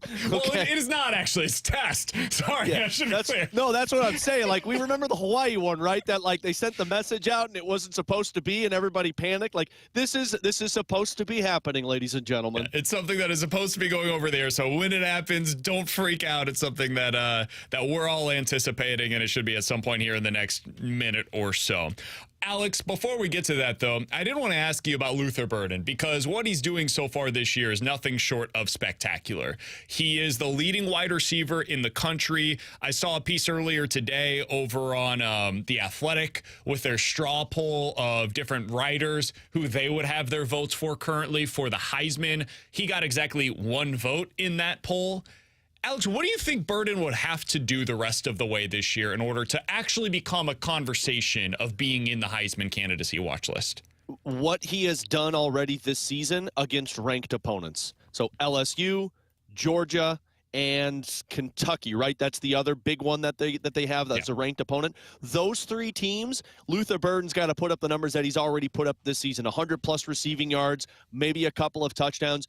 Best player on the field against Georgia, LSU, and Kentucky. Now you're starting to get those Heisman votes. That's what Devontae Smith was so good at. He performed against every level of competition with Alabama.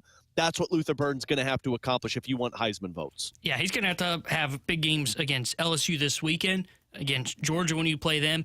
And honestly, probably got to get to the SEC championship game and have a massive game and be part of the reason that your team wins if Luther Burden's going to get Heisman votes. Because as a wide receiver, you're just got to put up incredible numbers in a year in which it is a very deep quarterback class that are putting up significant numbers. Think Caleb Williams, Bo Nix, Michael Penix. I mean, even Sanders' kid is going to put up some solid numbers as well. So he's going to have massive performances against some of the top teams in the country. And honestly, what kind of hurts him is in a down year in the SEC.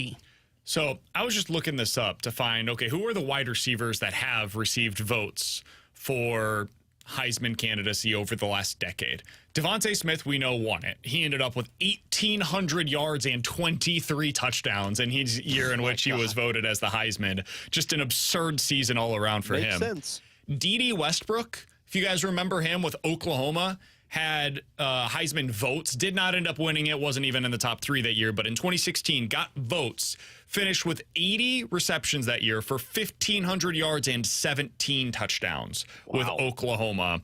And that Oklahoma team, by the way, was really good that season as well, finished the season 11-2 and won the Sugar Bowl. And then Amari Cooper was the other. Finished 3rd in Heisman voting in 2014, and that season finished with 124 receptions for 1,700 yards and 15 touchdowns. If you're Luther Burden, you need to go for 1,500 plus yards. You need to finish the season with at least an average of a touchdown per game, probably even more than that, and your team needs to win at least 10 games. If you do those things, you can at least get yourself into the conversation, but that is the starting point. And then I think what you guys said about the highlighted games, that's really the most important factor here. You think back to some of those players that I mentioned, they had moments in big games where they became the player that you talked about in the big game for that team. If he's able, Luther Burden is, to go out there this weekend and gets like 200 yards against LSU, and then follows that up with a $150 against a really good Kentucky defense, and then has like a 3-touchdown performance with 100 yards against Georgia. That's how you start really getting yourself into that kind of a conversation. What's wild about it, though, is BK, he does all of that. I still think Brady Cook's getting Heisman votes before Luther Burden's getting Heisman votes, right? Like, he's got to do it single-handedly himself in terms of like a running back, in terms of special teams play. Can he get it? Can he get those votes if Brady Cook is the one handing out those plays to him? I think so. Yeah, I think so. Because, like, you go back to 2020, it wasn't Mac Jones that got the votes over Devontae Smith. It was Devontae Smith that ended up getting the Heisman that year. Wasn't he special teams player at that, included in being, like, the offensive weapon, too? Devontae Smith was just known for what he was doing. Just on dominant. Offense. Okay. Yeah. He did play special teams, but he had one kick return or one punt return that year for a touchdown. That's what won it for him. That's true. Put him over the top. He's not wrong. They were like, Mac Jones who? You go back to 2016 and you had Baker that year, so he was a part of the conversation as well when I was talking about Dede as being a part of the Heisman candidacy. But 2014, again, Alabama. Do you guys remember Blake Sims? Oh. Exactly. Great. That was the quarterback that season who put up, by the way, really good numbers. 3,500 yards, 28 touchdowns, 10 picks for a pretty good Alabama team, but it was Amari Cooper that ended up getting the Heisman candidacy. I'd argue Blake Sims was robbed blind for that. That's ridiculous. Blake Sims ran for 350 yards and 7 touchdowns that year as well. What the hell? A really good season by one Blake Sims. Voters are terrible at that. They just messed it up. To your point, though, I think it would be Burden, because when you think of the Mizzou offense, and I hate to say this because I always push back on this notion, like when it comes to like drafting players, like we talk about Logan Brown, whoa, 1st-round pick. Hey, sorry, I had to bring him up. But Burden was a 5-star recruit. Yeah, that's a good point. Brady Cook was not. And that's not like, I hate to use it as like, that's the reason he's going to get votes. He's gotten more name recognition. Exactly. The dude has chips. He's on the Emos commercials. It's silly, but that stuff does kind of matter. I think for voters, too, we have to remember who's voting for this award, right? It's national writers. And when you have all of these writers that are voting on awards, the Q rating, the ability to remember a guy's name, remember who that player was, he was the #1 recruit in the country, like that stuff does ultimately play into, okay, I remember how much this guy was hyped up to be, and now he's living up to every possible expectation for a Mizzou team that came out of nowhere, and he's the guy, clearly, that's making it all work. Not all these writers are watching Mizzou the way that we are. We know that Brady Cook's playing incredibly well. The guy that's getting the headlines, though, is Luther Burden, and frankly, he's deserving of it. Yeah. By the way, for your Logan Brown blasphemy, he's still a part of the Tampa Bay lineup and their roster. He's just hurt and out indefinitely, so that's why he hasn't been cut yet. Shocker. Brown's hurt. Where have I heard that before? I can't. I'm with you, though. Really. The name recognition, the 5-star recruit, that's what's going to put him in the spot. But again, you've got to be putting up 1,500-plus yards in a season and having close to 20 touchdowns, and that's what's going to get you that spotlight. 314-399-9646 is the Air Comfort Service text line to get involved in the show. Can you guys help us out? Did the EAS test go over the air? Did that happen? Do we know? Ryder's giving us a thumbs up. So No. Did you guys hear it? I didn't know. Nope. Huh. I turned my phone off, so I haven't even gotten Good the job alert. by us. We just kept fighting through. Yeah. We acted like Way nothing Way to happened. go, guys. Now, Good job hopefully by there us. was not, Everybody, good work. Yay, All team. around, hopefully good there- work. hopefully there wasn't an emergency that needed to go out and they just missed it and they just heard our voices. Well, But no, hey, they- congrats It to was everybody. We made it. all a test. We're good. Yeah, I can confirm. This is only a test. They did not hear us at all. Okay. Well, whenever that happens, sorry that you missed our great conversation about Luther Burden. He's going to win the Heisman this year. How do you get to be the voice of a VAS test alerts? Oh, I'd that's like a to be great that question. voice. Is This that is your a uncle? test. This is Timo? only a test. Is he in charge of the EAS test? No. This is a test of the emergency alert system. This is only. Oh, my announcement went off during the time that the EAS test was going on. Oh, way to go. I was warning them about the EAS test as the EAS test happened. Sorry, guys. Oh, Bad timing. good. Coming up next, I'm going to warn you about this. Chris Kerber, the voice of the Blues here on 101 ESPN.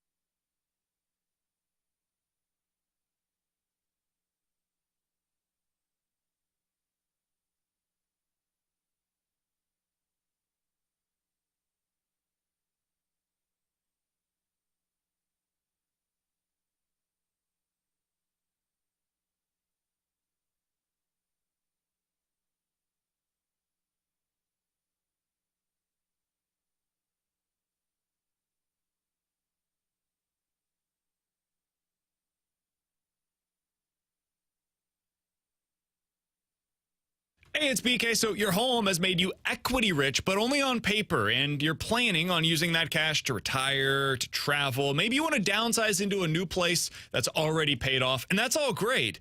But the longer that you wait, the greater the chances of higher interest rates chipping away at your home's current value. Well, while that value is still high, the time to act is right now, and you can do so with Truehold. They'll buy your home for its best current value, and you get to stay in it as long as you'd like. You'll bank all of the cash now, and you get to do whatever you'd like with that money, while Truehold takes care of your property taxes, your insurance, and all of the upkeep. So don't miss on this opportunity to cash in on your equity and stay in your home for as long as you'd like as a renter. Visit Truehold.com, and when you're there, you'll discover how much they'll buy your home for today based on its best current value and not what's coming. Call 1-855-300-9993 or visit them at Truehold.com to learn more about the smarter and faster way to cash out on your home's full value without having to move. That's Truehold.com.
Alex Ferrario with you to talk about my dentist, 100 West Dental. Here's the question. Do you trust your dentist? And when I say trust, do you feel like your dentist is doing everything for you? Checking the teeth, doing the proper cleaning, giving you the proper x-rays and exams to make sure that they're taking care of your mouth now and for the long run. That preventative procedure, that's the important part. I've got the horror story that goes with it. I didn't have that proper dentist. Next thing I know, I had a tumor that they didn't find, 7 teeth gone, and a lot more problems.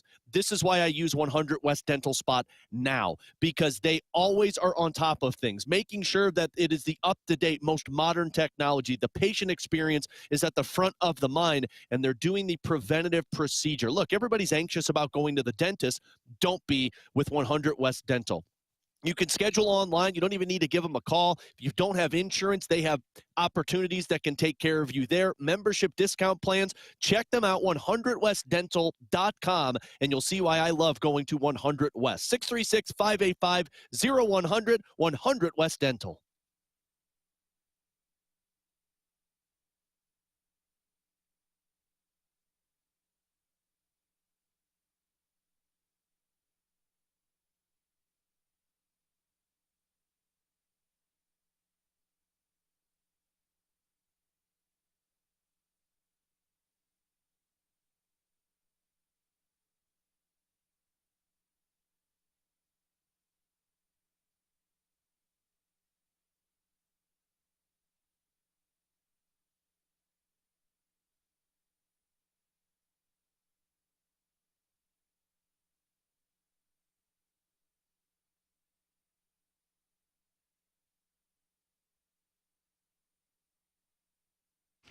Tanner Hendrickson here with a Sports Center update brought to you by Saliga Heating and Cooling. The MLB playoffs continue today as Game 2 in the Wild Card Series. And tonight here on 101 ESPN, we've got Game 2 between the Philadelphia Phillies and Miami Marlins. We've got pregame coverage starting at 6:30, and we'll have first pitch tonight at 7:08. This Sports Center update was brought to you by Saliga Heating and Cooling, an independent American Standard heating and air conditioning dealer.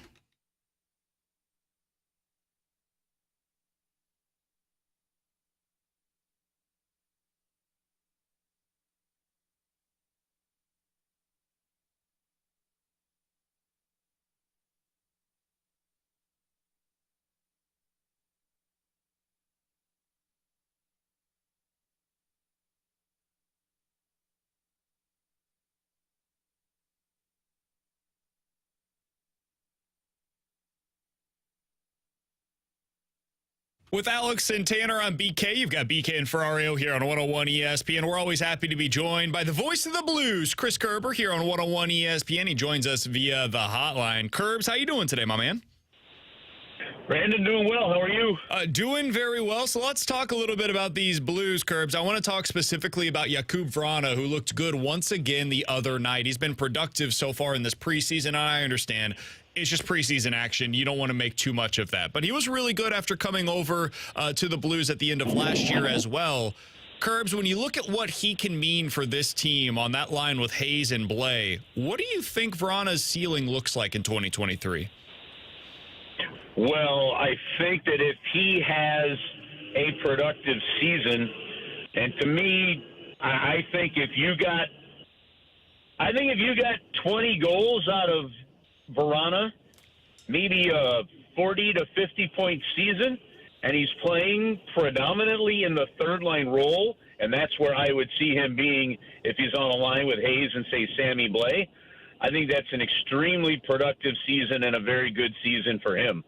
And look, you know, I agree with you that we don't read too much, and sometimes I read absolutely nothing into preseason. Huh. Although I do think you can see some trends into preseason. The one trend that you have to like is while there hasn't been a lot of productivity from some guys, he has found a way to be productive, and so I'm encouraged by that when it comes to Vrana heading into the regular season. One trend, Kerbs, that I do like so far through preseason games has been the power play. And you talked about it on the previous broadcast of, you know, the successful power plays have those one-timer threats. Do you feel that the Blues have those one-timer threats this season? Well, that's where Vrana was on the right side. Robert Thomas will be on the left if things go right and the personnel stay that way. I think you absolutely have to have a one-timer threat. Does it have to be from the top of or from inside both circles? No. Could it just be the one? Yeah, look how successful Ovechkin and the Washington Capitals have been forever. Can it be just a threat from the blue line? Yep. It could be that as well. But I just think that in today's game, the scouting is so good. The techniques are so good. The players are so big.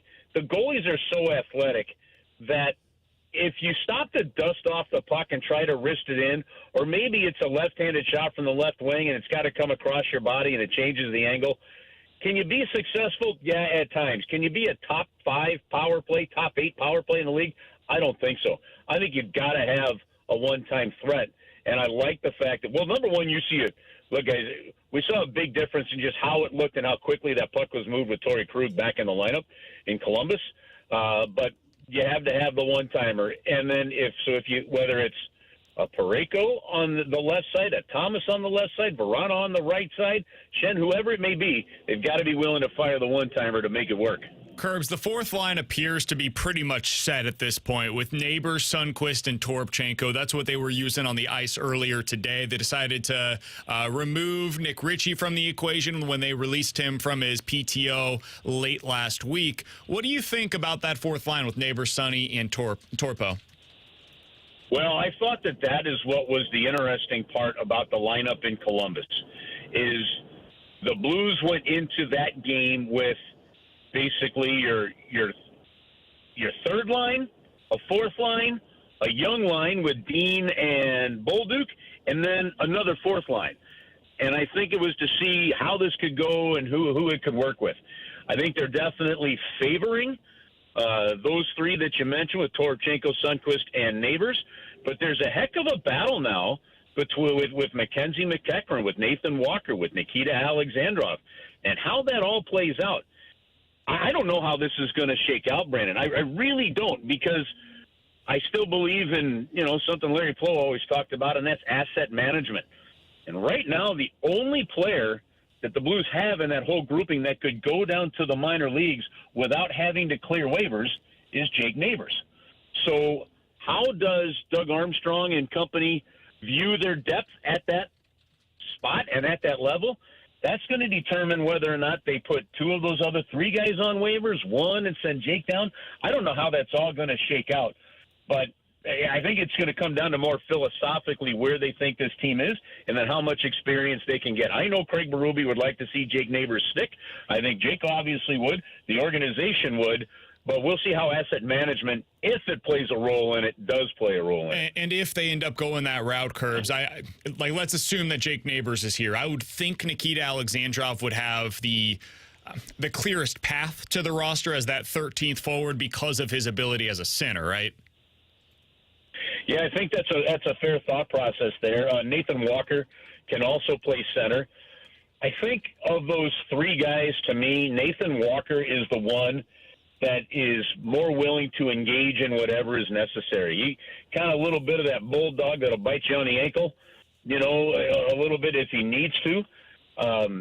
I think out of those three, I could, I don't know, would Mackenzie McEachran clear waivers with a 2-year contract that he's, under?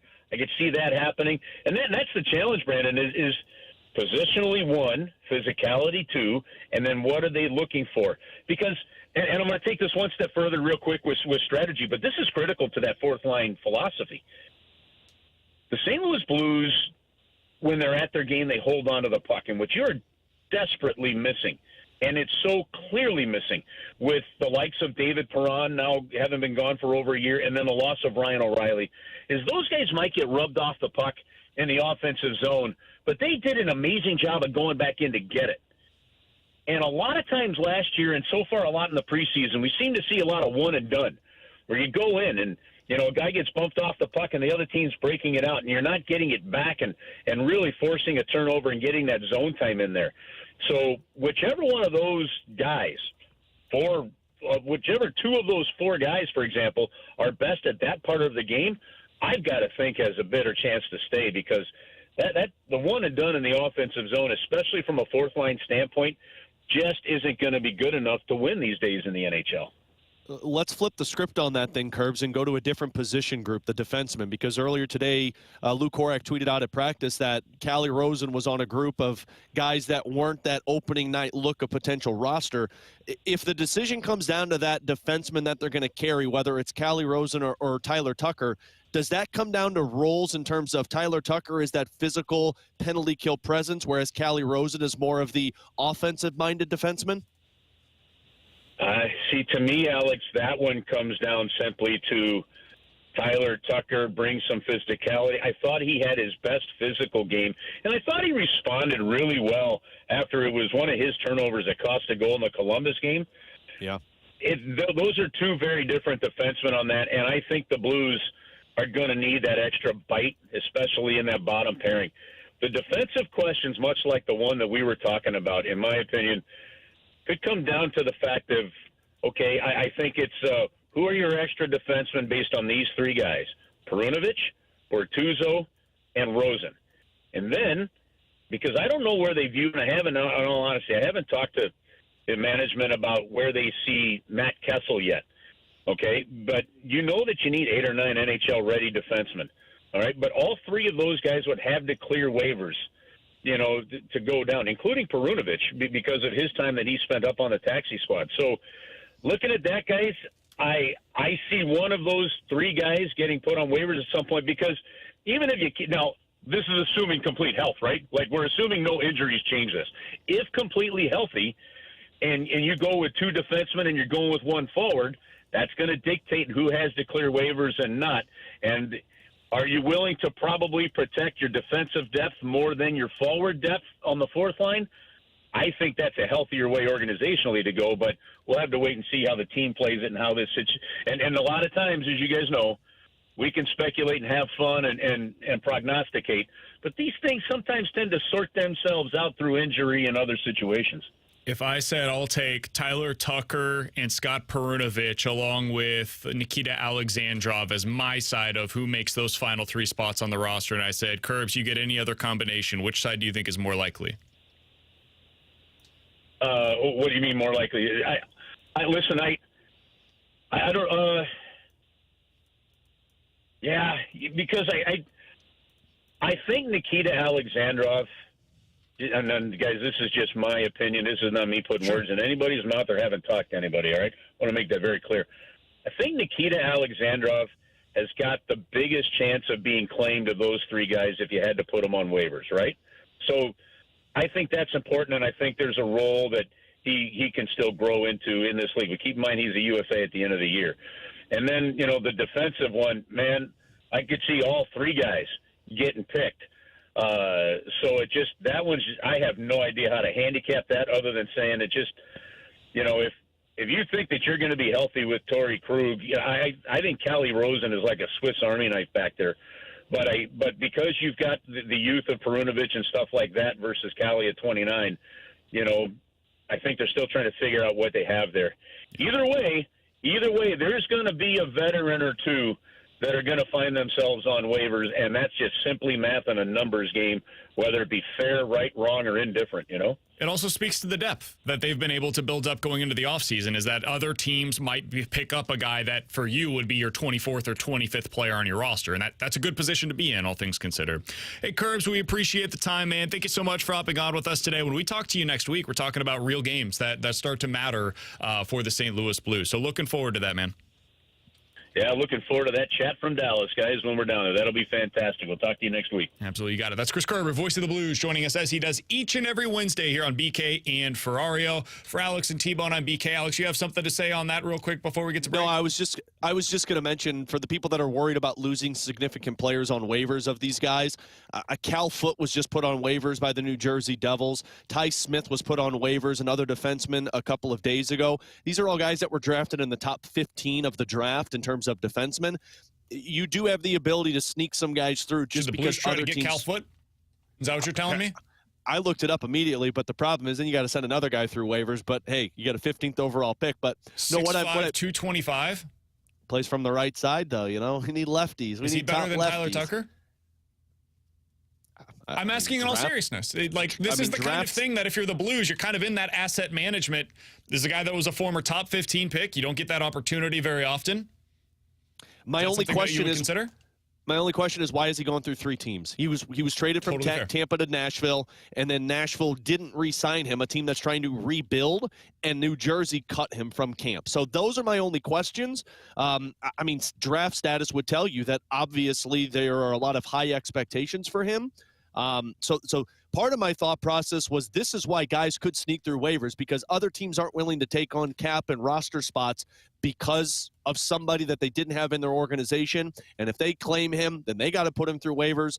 But the other part of it was, look at who is available right now. And if the Blues are questioning all of these guys, you've got another one available to you on waivers. Coming up next, we're hitting the BK and Ferrario Rewind with our thoughts on today's games in the Major League Baseball playoffs here on 101 ESPN.